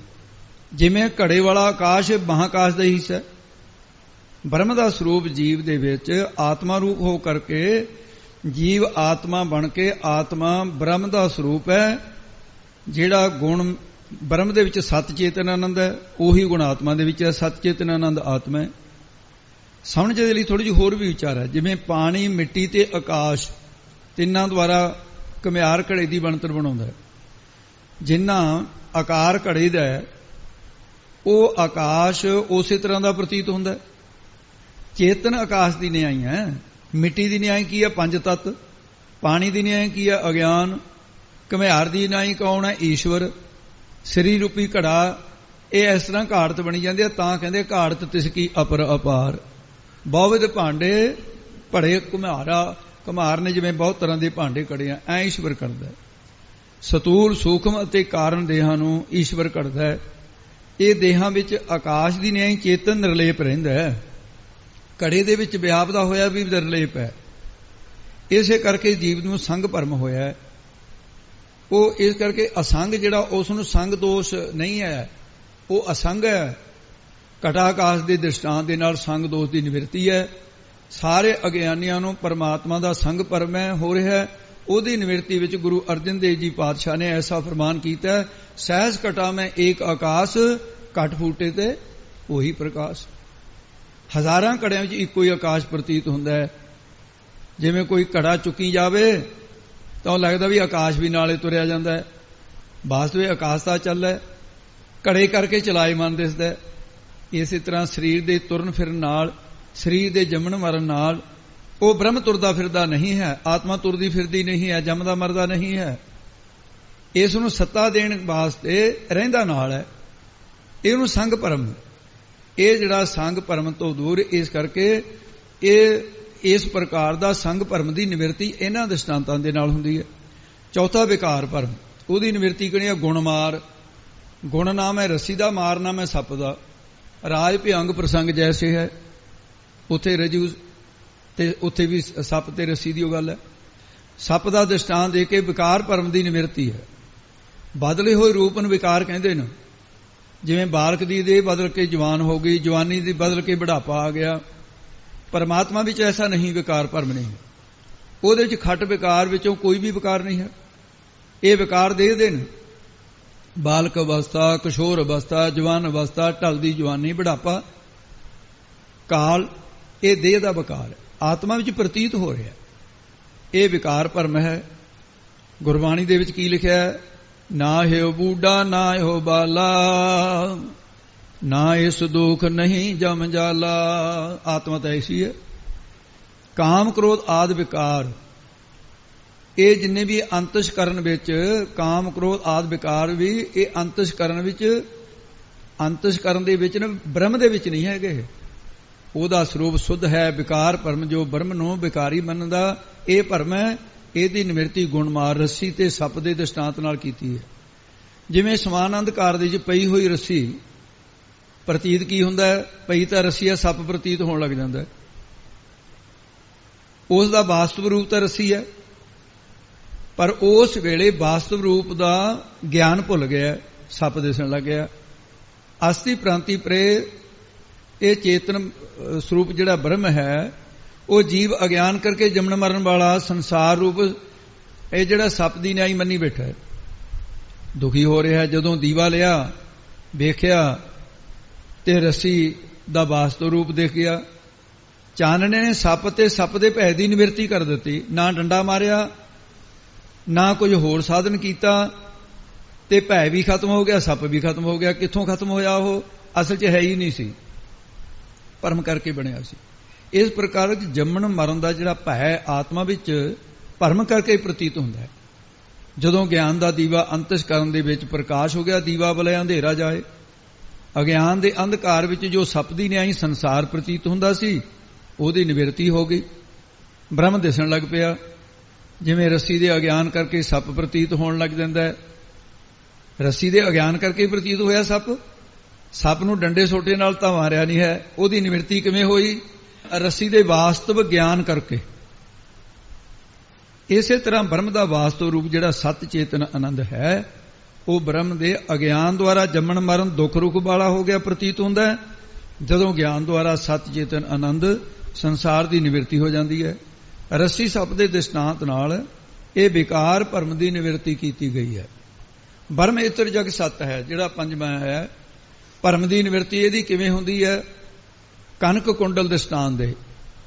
ਕਨਕ ਨਾਮ ਸੋਨੇ ਦਾ, ਕੁੰਡਲ ਗੋਲਾਕਾਰ ਗਹਿਣਾ, ਸੋਨੇ ਦੇ ਕੜੇ, ਨੱਥ, ਮੁੰਦਰੀ ਆਦਿ ਜਿਹਨੇ ਗਹਿਣੇ ਬਣੇ, ਇੱਕੋ ਹੀ ਸੋਨੇ ਦੇ ਅਨੇਕਾਂ ਗਹਿਣੇ ਬਣ ਗਏ, ਵੱਖਰੇ ਵੱਖਰੇ ਨਾਮ ਪੈ ਗਏ, ਬਣਤਰ ਵੱਖਰੀ ਵੱਖਰੀ ਹੋ ਗਈ, ਰੂਪ ਵੱਖਰਾ ਵੱਖਰਾ ਹੋ ਗਿਆ।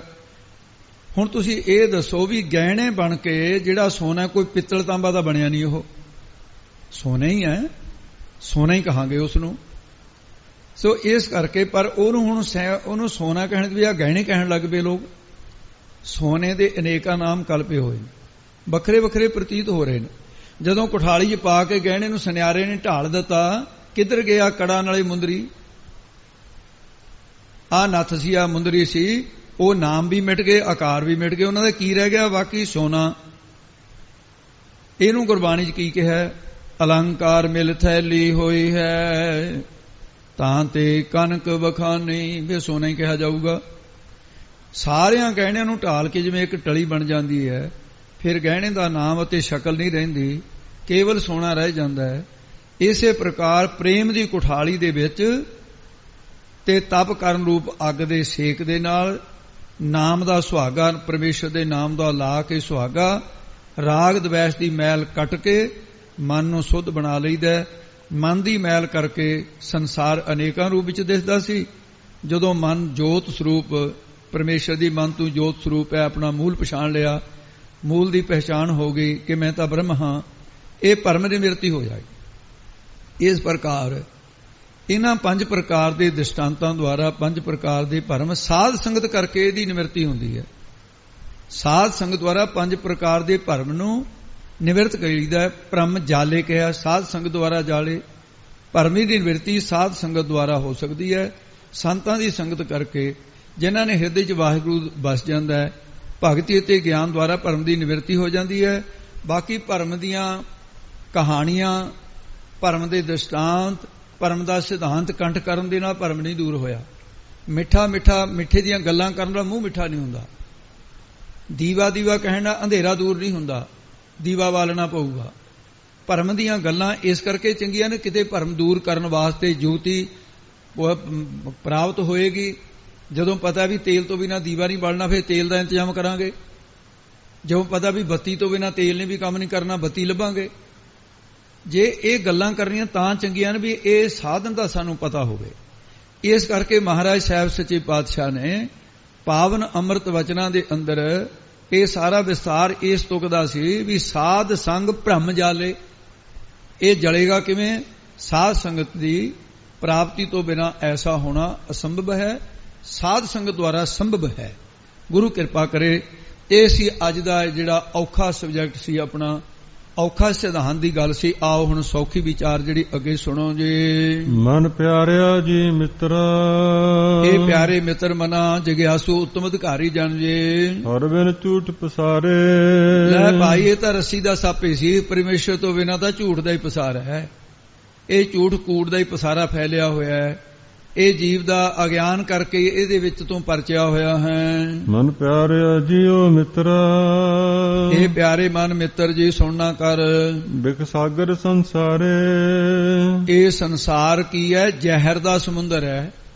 ਤੂੰ ਜ਼ਹਿਰ ਦੇ ਸਮੁੰਦਰ 'ਚ ਰਹਿ ਰਿਹਾ, ਵਿਉ ਹੀ ਵਿਉ ਹੋਇਆ ਇਹਦੇ ਵਿੱਚ। ਕਈ ਵਾਰੀ ਜਿਹਨੂੰ ਨਫ਼ਰਤ ਹੁੰਦੀ ਹੈ ਕਹਿੰਦਾ ਕਿਉਂ ਕੌੜਾ ਕੌੜਾ ਝਾਕਦਾ ਹੈ?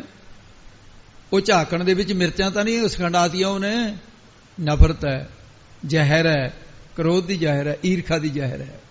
ਇਹ ਸੰਸਾਰ ਹੈ ਜਿਹੜਾ, ਇਹਦੇ ਸ਼ਬਦ ਸਪਰਸ਼ ਰੂਪ ਰਸਗੰਧ, ਇਹ ਸਭ ਮਾਇਆ ਦੀ ਇੱਛਾ ਆਦ, ਇਹ ਜ਼ਹਿਰ ਹੈ ਇਹਦੇ ਵਿੱਚ। ਪਰ ਮਿੱਠੀ ਹੈ ਖਾਣ ਨੂੰ, ਮਿੱਠੀ ਜ਼ਹਿਰ ਖਾਣ ਨੂੰ ਸਵਾਦ ਲੱਗਦੀ ਹੈ, ਪਰ ਅਸਰ ਤਾਂ ਉਹਨੇ ਉਹੀ ਕਰਨਾ ਹੈ। ਚਰਨ ਕਮਲ ਗੁਰ ਬੋਹਿਤ ਕਰਤੇ, ਇਹ ਮੇਰੇ ਮਨਾ ਕਰਤਾ ਪੁਰਖ ਵਾਹਿਗੁਰੂ ਦੇ ਚਰਨ ਕਮਲ ਜਿਹੜੇ ਨੇ ਉਹਦਾ ਧਿਆਨ ਕਰ। ਫਲ ਕੀ ਹੋਏਗਾ?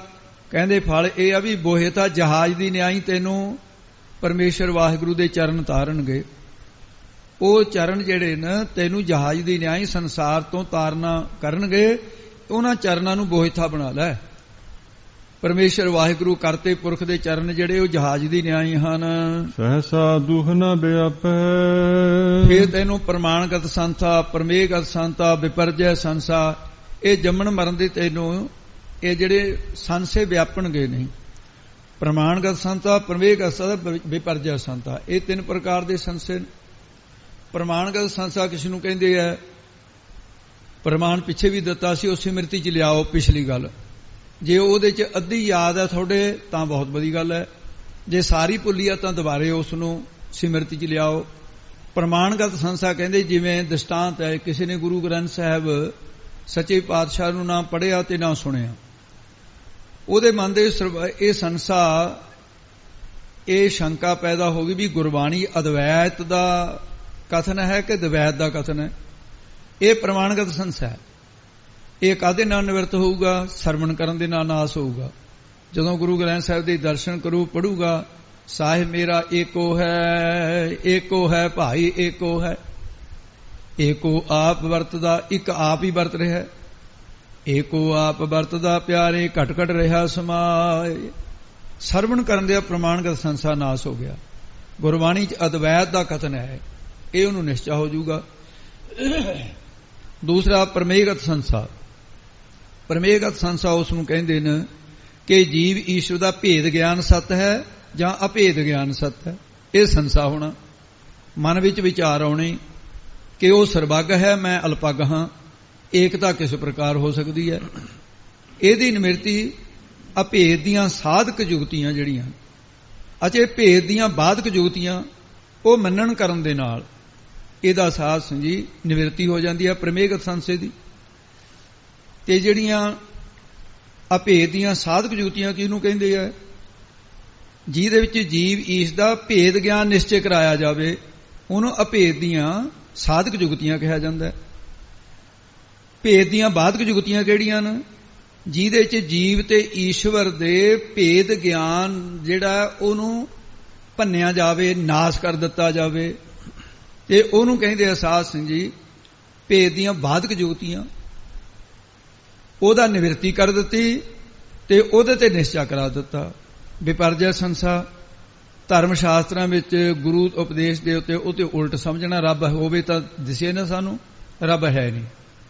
ਇਹਦੀ ਨਿਵਰਤੀ ਨਿਧਿਆਸਨ ਨਾਲ ਹੋਊਗੀ। ਨਿਧਿਆਸਨ ਕਿਹਨੂੰ ਕਹਿੰਦੇ ਨੇ? ਜਿਹਦੇ ਸਿਆਤੀ ਵਿਰਤੀ ਦਾ ਗ੍ਰਹਿਣ ਕਰਨਾ। ਸਿਆਤੀ ਵਿਰਤੀ ਕਿਹੜੀ ਹੈ? ਸਤ ਸੰਤੋਖ, ਦਇਆ, ਧਰਮ, ਵਿਚਾਰ ਆਦਿ ਬ੍ਰਹਮ ਗਿਆਨ ਨੂੰ ਪੈਦਾ ਕਰਨ ਵਾਲੀ, ਇਹ ਸਿਆਤੀ ਵਿਰਤੀ ਹੈ। ਵਿਜਾਤੀ ਵਿਰਤੀ ਦਾ ਤਿਆਗ ਕਰਨਾ, ਪੰਜੇ ਕਾਮ ਕ੍ਰੋਧ ਲੋਭ ਹੰਕਾਰ ਦਾ ਤਿਆਗ ਕਰਨਾ, ਜੋ ਅਗਿਆਨ ਨੂੰ ਪੈਦਾ ਕਰਨ ਵਾਲੀ ਵਿਰਤੀ ਹੈ, ਉਹਨੂੰ ਵਿਜਾਤੀ ਵਿਰਤੀ ਕਹਿੰਦੇ ਨੇ। ਜਿਸ ਦੇ ਅੰਦਰ ਦਵੈਤ ਹੈ, ਉਹ ਤਾਂ ਪਸ਼ੂ ਦੀ ਨਿਆਈ ਹੈ, ਜਾ ਕੇ ਵੀ ਭੀਤਰ ਹੈ ਅੰਤਰਾ ਜੈਸੇ ਪਸ ਤੈਸੇ, ਉਹ ਇਹਨਾਂ ਦਾ। ਸੋ ਇਸ ਕਰਕੇ ਸਾਸਨੀ ਵਿਚਾਰ ਸਾਗਰ ਦੇ ਵਿੱਚ ਵੀ ਪੰਡਤ ਨੇਚਲ ਦਾਸ ਜੀ ਨੇ ਜੋ ਦੁਤੀਆ ਕੋ ਮਨ ਮੈਂ ਧਾਰੈ, ਪਹਿਤਾ ਕੋਈ ਹੈ ਵੇਦ ਵਿਚਾਰੈ। ਵੇਦ, ਉਹ ਵੇਦ ਵੀ ਇਸ ਗੱਲ ਨੂੰ ਕਹਿੰਦਾ ਵੀ ਇਹ ਉਹਦੇ ਅੰਦਰ ਭੇਦ ਹੈ ਜਿਹੜਾ ਬ੍ਰਹਮ ਦੀ ਵਿਚਾਰ ਨੂੰ ਕਹਿੰਦਾ, ਦਵੈਤ ਉਹਦੀ ਮਿਟਦੀ ਨਹੀਂ ਹੈ। ਇਸ ਕਰਕੇ ਸਗਲ ਬਨਸਪਤ ਮਹਿ ਬਸੰਤਰ ਸਗਲ ਦੂਧ ਮੈਂ ਘੀਆ, ਊਚ ਨੀਚ ਮੈਂ ਜੋ ਸਮਾਣੀ ਘਟ ਘਟ ਮਾਧੋਜੀਆ। ਜਿਵੇਂ ਦੁੱਧ ਦੇ ਅੰਦਰ ਘੀ ਮਿਲਿਆ ਹੋਇਆ ਹੈ, ਸਾਰੀ ਬਨਸਪਤੀ ਦੇ ਅੰਦਰ ਅੱਗ ਮਿਲੀ ਹੋਈ ਹੈ, ਇਸੇ ਪ੍ਰਕਾਰ ਊਚ ਨੀਚ ਵੱਡੇ ਛੋਟਿਆਂ 'ਚ ਪਰਮਾਤਮਾ ਦੀ ਜੋਤ ਮਿਲੀ ਹੋਈ ਹੈ। ਉਹ ਮਾਧੋ ਮਾਇਆਪਤੀ ਪਰਮੇਸ਼ਰ ਸਾਰਿਆਂ ਵਿੱਚ ਹੈ। ਪਰਮੇਸ਼ਰ ਸਾਰੇ ਆਕਾਰ ਰੂਪ ਦੇਸ਼ਾਂ ਵਿੱਚ ਹੈ, ਜੀਵਾਂ ਵਿੱਚ ਹੈ, ਦੇਵਤਿਆਂ ਵਿੱਚ, ਮਨੁੱਖਾਂ ਵਿੱਚ, ਦੈਤਾਂ ਵਿੱਚ, ਸਾਰੇ ਮਿਲਿਆ। ਸਾਰੀ ਬਨਵਸਤੀ ਵਿੱਚ ਅੱਗ ਦੀ ਨਿਆਈ ਉਹਦੀ ਚੇਤਨ ਸਤਾ ਮਿਲੀ ਹੋਈ ਹੈ। ਉਹਦੀ ਸੱਤਾ ਸਾਰੇ, ਉਹਦੇ ਕਰਕੇ ਸਾਰੇ ਪ੍ਰਫੁੱਲਤ ਹੋ ਰਹੇ। ਇਸ ਪ੍ਰਕਾਰ ਅਭੇਦ ਦੀਆਂ ਸਾਧਕ ਜੁਗਤੀਆਂ, ਭੇਦ ਦੀਆਂ ਬਾਧਕ ਜੁਗਤੀਆਂ, ਇਹਨਾਂ ਦੁਆਰਾ ਜਿਹੜਾ ਮੰਨਣ ਕਰੀਏ ਪ੍ਰਮੇਯਗਤ ਸੰਸਾ ਨਾਸ ਹੋ ਜਾਂਦਾ ਹੈ। ਫਿਰ ਕਮਾਈ ਕਰਕੇ ਵਿਪਰਜੈ ਸੰਸਾ, ਸਜਾਤੀ ਬਿਰਤੀ ਵਾਲਾ ਹੋ ਕੇ ਵਿਜਾਤੀ ਬਿਰਤੀ ਦਾ ਤਿਆਗ ਕਰਕੇ, ਕਾਮ ਕ੍ਰੋਧ ਦੀ ਨਿਵਰਤੀ ਕਰਕੇ, ਇਹ ਫਿਰ ਨਿਧਿਆਸਨ ਜਦੋਂ ਕਰ ਲਿਆ, ਤਤ ਤੋਇ ਪਦ ਦਾ ਸੁਸ਼ੋਧਨ ਕਰਕੇ ਫਿਰ ਸਰੂਪ ਦੀ ਸਿਖਿਆਤਾਕਾਰ ਹੋ ਜਾਂਦੀ ਹੈ। ਇਸ ਪ੍ਰਕਾਰ ਸੰਸਾ ਜਿਹੜਾ ਹੈ ਪ੍ਰਮਾਣਗਤ ਪ੍ਰਵੇਗਤ ਵਿਪਰਜੈ ਸੰਸਾ, ਦੁੱਖ ਜੰਮਣ ਮਰਨ ਦੀਆਂ ਪੀੜਾਂ ਨਾ ਨਹੀਂ ਵਿਆਪਿਆ ਲੱਗਦੀਆਂ। ਇਸ ਕਰਕੇ ਇਹ ਸਾਰੇ ਨਿਵਰਤ ਹੋ ਜਾਂਦੇ ਹਨ। ਗੁਰ ਪੂਰਾ ਭੇਟੈ ਵੱਡ ਭਾਗੀ, ਜਿਨ੍ਹਾਂ ਨੂੰ ਵੱਡੇ ਭਾਗਾਂ ਵਾਲੇ ਗੁਰੂ ਸਾਹਿਬ ਜੀ ਮਿਲ ਗਏ ਹਨ, ਗੁਰ ਪੂਰਾ ਭੇਟੇ ਵੱਡ ਭਾਗੀ, ਵੱਡੇ ਭਾਗ ਉਹਨਾਂ ਜਿਹਨਾਂ ਨੂੰ ਪੂਰਾ ਗੁਰੂ ਮਿਲ ਗਿਆ ਹੈ। 8 ਪਹਿਰ ਪ੍ਰਭ ਜਾਪੈ, ਤੇ ਜਿਨ੍ਹਾਂ ਦੇ 8 ਪਹਿਰ ਫਿਰ ਵਾਹਿਗੁਰੂ ਦਾ ਨਾਮ ਜਪਣ ਲੱਗ ਪਿਆ। ਜਿਹੜਾ ਵੱਡਾਪਨ ਸੀ, ਵੱਡ ਭਾਗੀ, ਵੱਡਾਪਨ ਹੰਕਾਰ ਕਰ ਸੀ, ਉਹ ਨੱਠ ਗਿਆ। 8 ਪਹਿਰ ਵਾਹਿਗੁਰੂ ਨੂੰ, ਉਹਦੇ ਨਾਮ ਨੂੰ ਜਪਦਾ ਹੈ। ਹਿਰਦੇ ਅੰਦਰ ਗਿਆਨ ਦਾ ਪ੍ਰਕਾਸ਼ ਹੋ ਜਾਂਦਾ। ਫਿਰ ਆਦ ਜੁਗਾਦੀ ਸੇਵਕ ਸੁਆਮੀ, ਜਿਹੜੇ ਆਦ ਮੁੱਢ ਤੋਂ ਹੀ ਜੁਗਾਦੀ 4 ਜੁਗਾਂ ਦੇ ਵਿੱਚ ਜੋ ਸੁਆਮੀ ਅਕਾਲ ਪੁਰਖ ਵਾਹਿਗੁਰੂ ਪਰਮੇਸ਼ਰ ਦੇ ਜਿਹੜੇ ਸੇਵਕ ਹਨ ਜੇ ਭਗਤਾ ਨਾਮ ਆਧਾਰੇ, ਉਹ ਹਮੇਸ਼ਾ ਹੀ ਨਾਮ ਦੇ ਆਸਰੇ ਹੈ। ਆਦ ਜੁਗਾਦੀ ਹਮੇਸ਼ਾ ਪਰਮੇਸ਼ਰ ਦੇ ਸੇਵਕ ਦਾਸ ਤੇ ਉਹਨਾਂ ਭਗਤਾਂ ਸੇਵਕ ਜਨਾਂ ਨੂੰ ਪਰਮੇਸ਼ਰ ਦੇ ਨਾਮ ਦਾ ਹੀ ਆਸਰਾ ਹੈ। ਭਗਤਾਂ ਨੂੰ ਹੋਰ ਕਾਹਦਾ ਆਸਰਾ ਹੈ ਭਾਈ? ਗਰੀਬ ਭਗਤ ਰਵਿਦਾਸ ਜੀ ਵਰਗੇ, ਨਾਮਦੇਵ ਵਰਗੇ, ਕਬੀਰ ਸਾਹਿਬ ਵਰਗੇ ਗਰੀਬ ਘਰਾਂ ਵਿੱਚ ਪੈਦਾ ਹੋਏ। ਆਸਰਾ ਕਾਹਦਾ ਸੀ? ਨਾਮ ਦਾ। ਬੜੇ ਬੜੇ ਬਾਦਸ਼ਾਹ ਝੁਕਾ ਕੇ ਰੱਖ ਦਿੱਤੇ। ਨਾਮ ਦਾ ਆਸਰਾ ਹੈ। ਨਾਨਕ ਸਿੱਖ ਦੇ ਮਨ ਪ੍ਰੀਤਮ, ਹੇ ਮੇਰੇ ਪ੍ਰੀਤਮ ਪਿਆਰੇ ਮਿੱਤਰ ਮਨ, ਤੈਨੂੰ ਪੂਰੇ ਸਤਿਗੁਰੂ ਸਾਹਿਬ ਗੁਰੂ ਨਾਨਕ ਦੇਵ ਜੀ ਨੇ ਸਿੱਖਿਆ ਦੇ ਦੇਣਾ ਕੀਤੀ ਹੈ। ਤੂੰ ਮੰਨਦਾ ਕਿਉਂ ਨਹੀਂ ਹੈ ਉਹ ਸਿੱਖਿਆ ਨੂੰ? ਬਿਨ ਹਰ ਝੂਠ ਪਸਾਰੇ, ਹਰ ਪਰਮੇਸ਼ਰ ਦੇ ਨਾਮ ਤੋਂ ਬਿਨਾ ਇਹ ਸਾਰਾ ਕੂੜ ਝੂਠ ਦਾ ਹੀ ਪਸਾਰਾ ਹੈ। ਮਨ ਪਿਆਰਿਆ ਜੀਓ ਮਿੱਤਰਾ, ਇਹ ਪਿਆਰੇ ਮਨ, ਪਿਆਰੇ ਮਿੱਤਰ ਸੱਜਣ ਜੀਓ, ਹਰ ਲੱਦੇ ਖੇਪ ਸਬੱਲੀ, ਹਰੀ ਵਾਹਿਗੁਰੂ ਦੇ ਨਾਮ ਦੀ ਖੇਪ, ਪੂੰਜੀ ਦਾ ਨਾਮ ਹੈ ਖੇਪ। ਇਹਨੂੰ ਭਾਈ ਸਬਲੀ ਨਾ ਬਣ ਜਾਏ, ਸਬੱਲੀ। ਇਸ ਤਰ੍ਹਾਂ ਅਧਿਕ ਸਹਿਤ ਪਾਠ ਹੈ। ਹਰ ਲੱਦੇ ਖੇਪ ਸਬੱਲੀ, ਖੇਪ ਪੂੰਜੀ, ਸਬੱਲੀ ਹੁੰਦਾ ਸਸਤੀ ਦਾ ਨਾਮ। ਸਬੱਲੀ ਸਹਿਤ ਲਾਭਦੇ ਹੈ। ਹਰੀ ਪਰਮੇਸ਼ਰ ਦੇ ਨਾਮ ਦੀ ਸਬੱਲੀ ਸਸਤੀ ਖੇਪ ਪੂੰਜੀ ਆਪਣੇ ਅੰਤਸ਼ਕਰਨ ਰੂਪ ਗੱਡੇ ਉੱਤੇ ਲੱਦ ਲੈ। ਬ੍ਰਹਮ ਗਿਆਨ ਰੂਪੀ ਸਾ ਸਹਿਤ ਬਲ ਦੇ, ਇਹ ਬਲ ਦੇ ਸਹਿਤ ਹੈ। ਹਰੀ ਨਾਮ ਰੂਪ ਪੂੰਜੀ ਜਿਹੜੀ ਹੈ ਹੋਰ ਸਾਧਨਾਂ ਦੇ ਨਾਲੋਂ ਸਬੱਲੀ ਸਸਤੀ ਭਾਵ ਸੁਖੈਨ ਹੈ। ਇਹਨੂੰ ਧਾਰਨ ਕਰ। ਮਨ ਪਿਆਰਿਆ ਜੀਓ ਮਿੱਤਰਾ, ਇਹ ਪਿਆਰੇ ਮਨ, ਪਿਆਰੇ ਮਿੱਤਰ ਸੱਜਣ ਜੀਓ, ਹਰ ਦਰ ਨਿਹਚਲ ਮੱਲੀ, ਇਹਨੂੰ ਭਾਈ ਮਲੀ ਨਾ ਬਣ ਜਵੇ। ਮੱਲੀ ਅਧਿਕ ਸਹਿਤ ਹੈ, ਇਹ ਵੀ ਪਾਠ ਧਿਆਨ ਰੱਖਣਾ। ਇਸ ਪ੍ਰਕਾਰ ਜਿਹੜਾ ਹਰੀ ਪਰਮੇਸ਼ਰ ਵਾਹਿਗੁਰੂ ਦਾ ਦਰ ਦਰਵਾਜ਼ਾ ਸਤ ਸੰਗਤ ਹੈ, ਉਹ ਨਿਹਚ ਅਚਲ ਹੋ ਕੇ ਮੱਲੀ ਮੱਲਣਾ ਕਰ। ਮੱਲੀ ਹੁੰਦਾ ਮੱਲਣ ਦਾ, ਜਿਵੇਂ ਜਾਂ ਫਿਰ ਮੇਵੇਂ ਮੱਲ ਪਹਿਲਵਾਨ ਹੁੰਦੇ ਨੇ। ਕਾਮ ਕਰੋ ਹੰਕਾਰ ਆਦਿਕ ਵਿਕਾਰਾਂ ਨੂੰ ਢਾਹ ਲੈ ਮੱਲ ਬਣ ਕੇ। ਜੋ ਦਰ ਗਿਆਨ ਦੇ ਉਸ ਨਿਹਚਲ ਅਚਲ ਹੋ ਕੇ ਮੱਲੀ ਮੱਲੀ ਦਾ। ਫਿਰ ਹਰ ਦਰ ਸੇਵੇ ਅਲਖ ਅਭੇਵੇ, ਹਰੀ ਪਰਮੇਸ਼ਰ ਦੇ ਸਤ ਸੰਗਤ ਰੂਪੀ ਦਰ ਦਰਵਾਜ਼ੇ ਵਿੱਚ ਇਸਤਿਤ ਹੋ ਕਰਕੇ ਤੇ ਉਹ ਪਰਮੇਸ਼ਰ ਵਾਹਿਗੁਰੂ ਜੋ ਹੈ ਉਹਦਾ ਸੇਵੇ, ਉਹਦਾ ਸੇਵਨ ਕਰ। ਕੈਸਾ ਹੈ ਉਹ? ਨਿਹਚਲ ਆਸਣ ਪਾਇਆ, ਉਹ ਐਸਾ ਪਰਮੇਸ਼ਰ ਜਿਹੜਾ ਅਲਖਿਕਤਾ ਲਖਣ ਤੋਂ ਰਹਿਤ, ਅਭੇਵੇ ਭੇਦ ਤੋਂ ਰਹਿਤ ਹੈ। ਅਲਖ ਅਭੇਵੇ ਨਿਹਚਲ ਆਸਣ, ਉਹਦੇ ਵਿੱਚ ਆਸਣ ਅਚਲਤਾ ਦਾ ਪਾਉਣਾ ਹੈ। ਅਚਲ ਸਰੂਪ ਜੋ ਆਸਣ ਟਿਕਾ ਨੂੰ ਉਹਦੇ ਚ ਪ੍ਰਾਪਤ ਕਰਨਾ ਹੈ। ਐਸਾ ਜੋ ਪਰਮੇਸ਼ਰ ਵਾਹਿਗੁਰੂ ਹੈ, ਤਹ ਜਨਮ ਨ ਮਰਨ ਨ ਆਵਨ ਜਾਣਾ, ਉਹ ਐਸਾ ਅਚਲ ਆਸਣ ਹੈ, ਤਹ ਉੱਥੇ ਜੰਮਣ ਤੇ ਮਰਨਾ ਨਹੀਂ ਹੈ ਤੇ ਵਾਸਨਾ ਕਰਕੇ ਲੋਕ ਪਰਲੋਕ ਦੇ ਵਿੱਚ ਆਉਣਾ ਜਾਣਾ ਵੀ ਨਹੀਂ ਹੈ। ਐਸਾ ਜੋ ਪਰਮੇਸ਼ਰ ਹੈ। ਸੰਸਾਰ ਦੁੱਖ ਮਿਟਾਇਆ, ਪ੍ਰਮਾਣਗਤ ਸੰਸਾ, ਪਰਮੇਸ਼ਗਤ ਸੰਸਾ, ਸੰਸਾ ਸੰਦੇਹ, ਜੰਮਣ ਤੇ ਮਰਨ ਦਾ ਦੁੱਖ। ਇਹ ਵੀ ਜਿਹੜਾ ਨਾ ਜੰਮਣ ਸੰਸਾ, ਸੰਸਾ ਦੇ ਨਾਲ ਦੁੱਖ ਹੈ। ਇਹ ਦੁੱਖ ਹੈ ਜਿਹੜਾ ਮਿਟਾਇਆ ਮਿਟਾ ਲਈਦਾ ਹੈ। ਚਿਤਰਗੁਪਤ ਕਾ ਕਾਗਦ ਫਾਰਿਆ, ਤੇ ਫਿਰ ਜਿਹੜੇ ਚਿਤਰਗੁਪਤ ਨੇ, ਪ੍ਰਾਣਾਂ ਦੇ ਉਹਨਾਂ ਧਰਮਰਾਜ ਦੇ ਜਿਹੜੇ ਮੁਨਸ਼ੀ ਹਨ, ਸਾਰੇ ਜੀਵਾਂ ਦੇ ਕਰਮ ਗੁਪਤ ਰੀਤ ਦੇ ਨਾਲ ਜਿਹੜੇ ਲਿਖਦੇ ਨੇ, ਜੀਵਾਂ ਦੇ ਗੁਪਤ ਲੁਕੇ ਹੋਏ ਕਰਮਾਂ ਨੂੰ ਚਿੱਤਰ ਲਿਖਦਾ ਹੈ।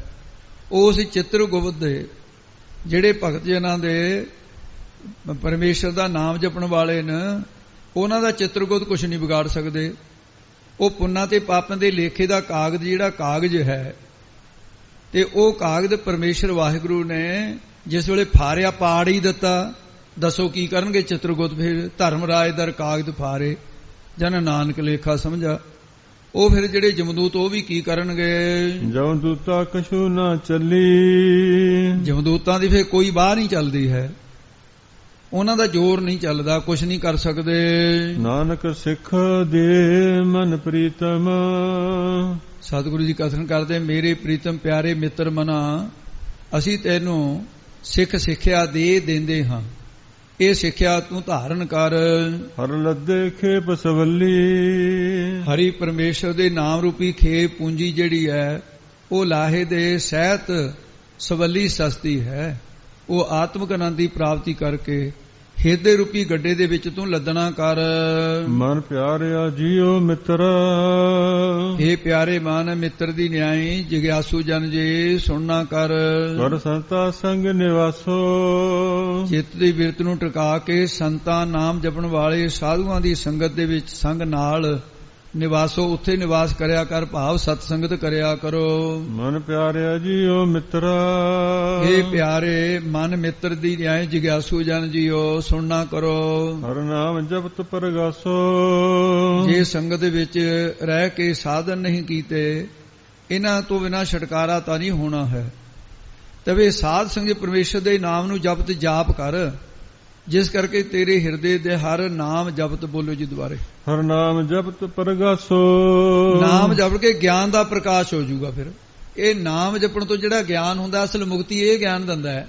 ਜਿਹੜਾ ਇਕੱਲੇ ਗ੍ਰੰਥ ਪੜ੍ਹ ਕੇ ਗਿਆਨ ਹੁੰਦਾ ਹੈ ਨਾ, ਗਿਆਨ ਤਾਂ ਹੋ ਜਾਂਦਾ ਹੈ, ਪਰ ਅਸਲ ਦੇ ਵਿੱਚ ਇਹ ਅਗਿਆਨ ਦਾ ਭਾਈ ਉਹ ਸਮਝੋ, ਜਿੰਨਾ ਚਿਰ ਨਿਸ਼ਚੇ ਦਾ ਹੀ ਹੈ ਗਿਆਨ। ਨਾਮ ਜਪ ਕੇ ਜਿਹੜਾ ਗਿਆਨ ਹੋਊਗਾ ਉਹ ਮੁਕਤੀ ਦਾ ਹੇਤੂ ਹੈ। ਸਿਮਰ ਸੁਆਮੀ ਸੁਖ ਹੈ ਗਾਮੀ। ਸੁਆਮੀ ਅਕਾਲ ਪੁਰਖ ਪਰਮੇਸ਼ਰ ਦੇ ਸਾਰੇ ਸੁੱਖ ਸੁੱਖਾਂ ਦਾ ਗਾਮੀ, ਗਮਤਾ ਕਰਾਉਣ ਵਾਲਾ ਹੈ, ਪ੍ਰਾਪਤੀ ਕਰਾਉਣ ਵਾਲਾ ਹੈ ਸੁੱਖਾਂ ਦੀ।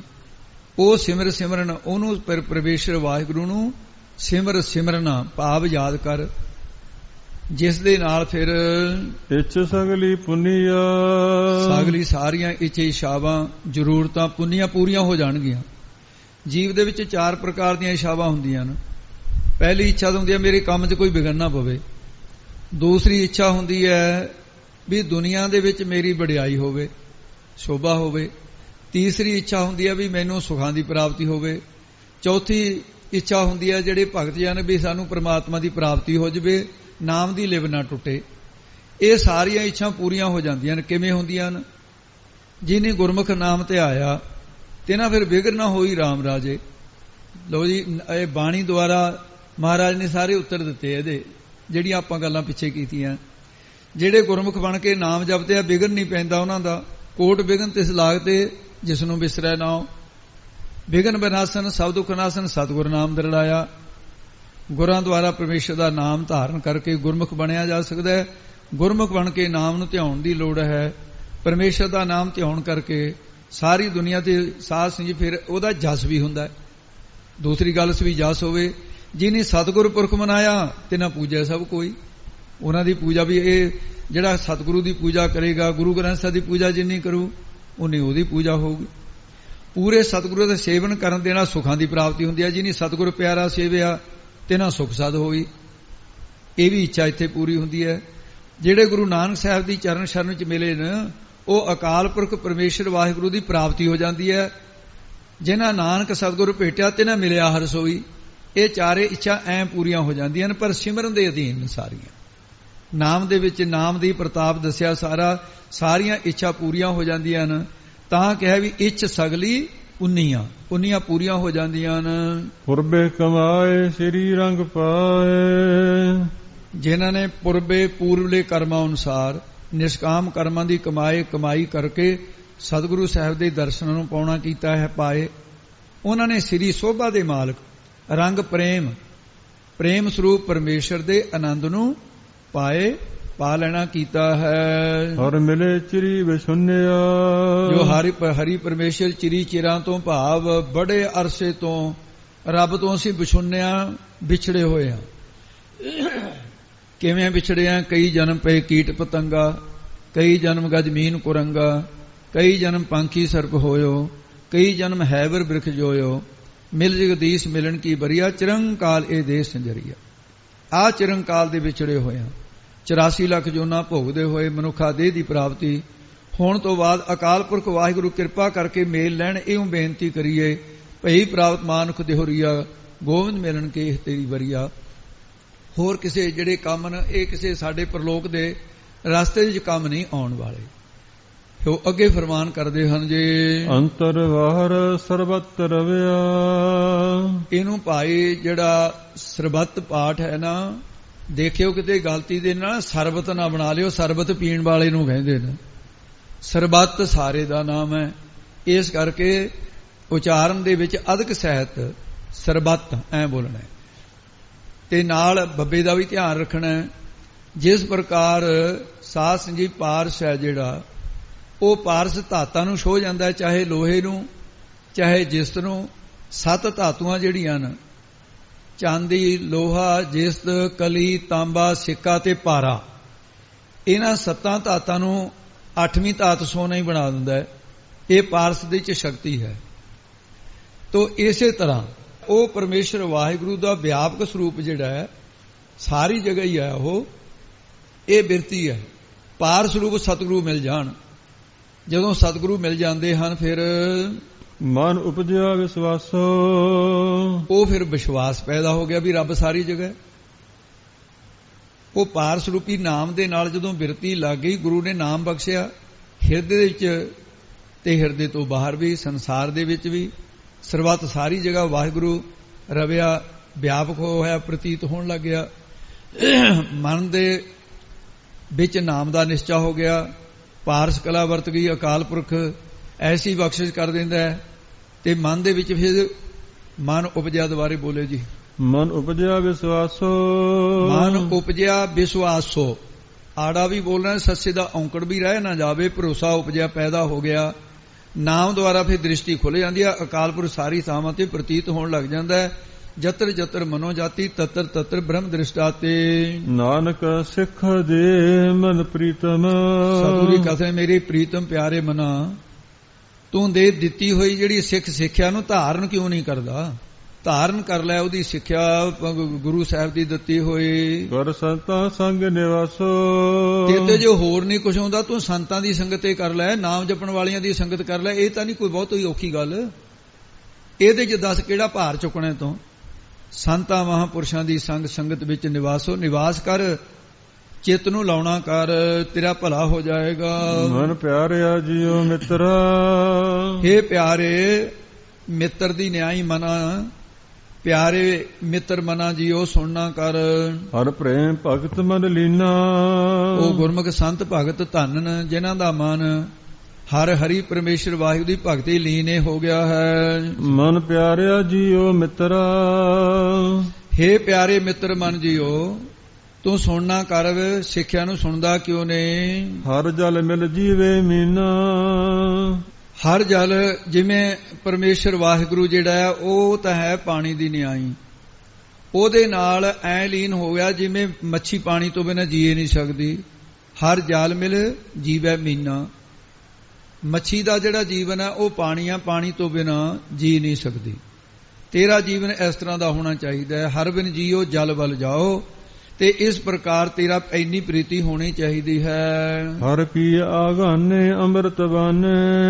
ਉਹ ਹਰੀ ਦਾ ਨਾਮ ਜੋ ਅੰਮ੍ਰਿਤ ਰੂਪ ਹੈ, ਬਾਣੇ ਬਾਣੀ ਜਿਹੜੀ ਹੈ, ਉਹ ਗੁਰਮੁਖ ਹੈ, ਉਹਨੂੰ ਪੀ ਕੇ ਅਗਾਨੇ ਰੱਜਦੇ ਹੈ, ਤ੍ਰਿਪਤ ਹੋ ਜਾਂਦੇ ਨੇ।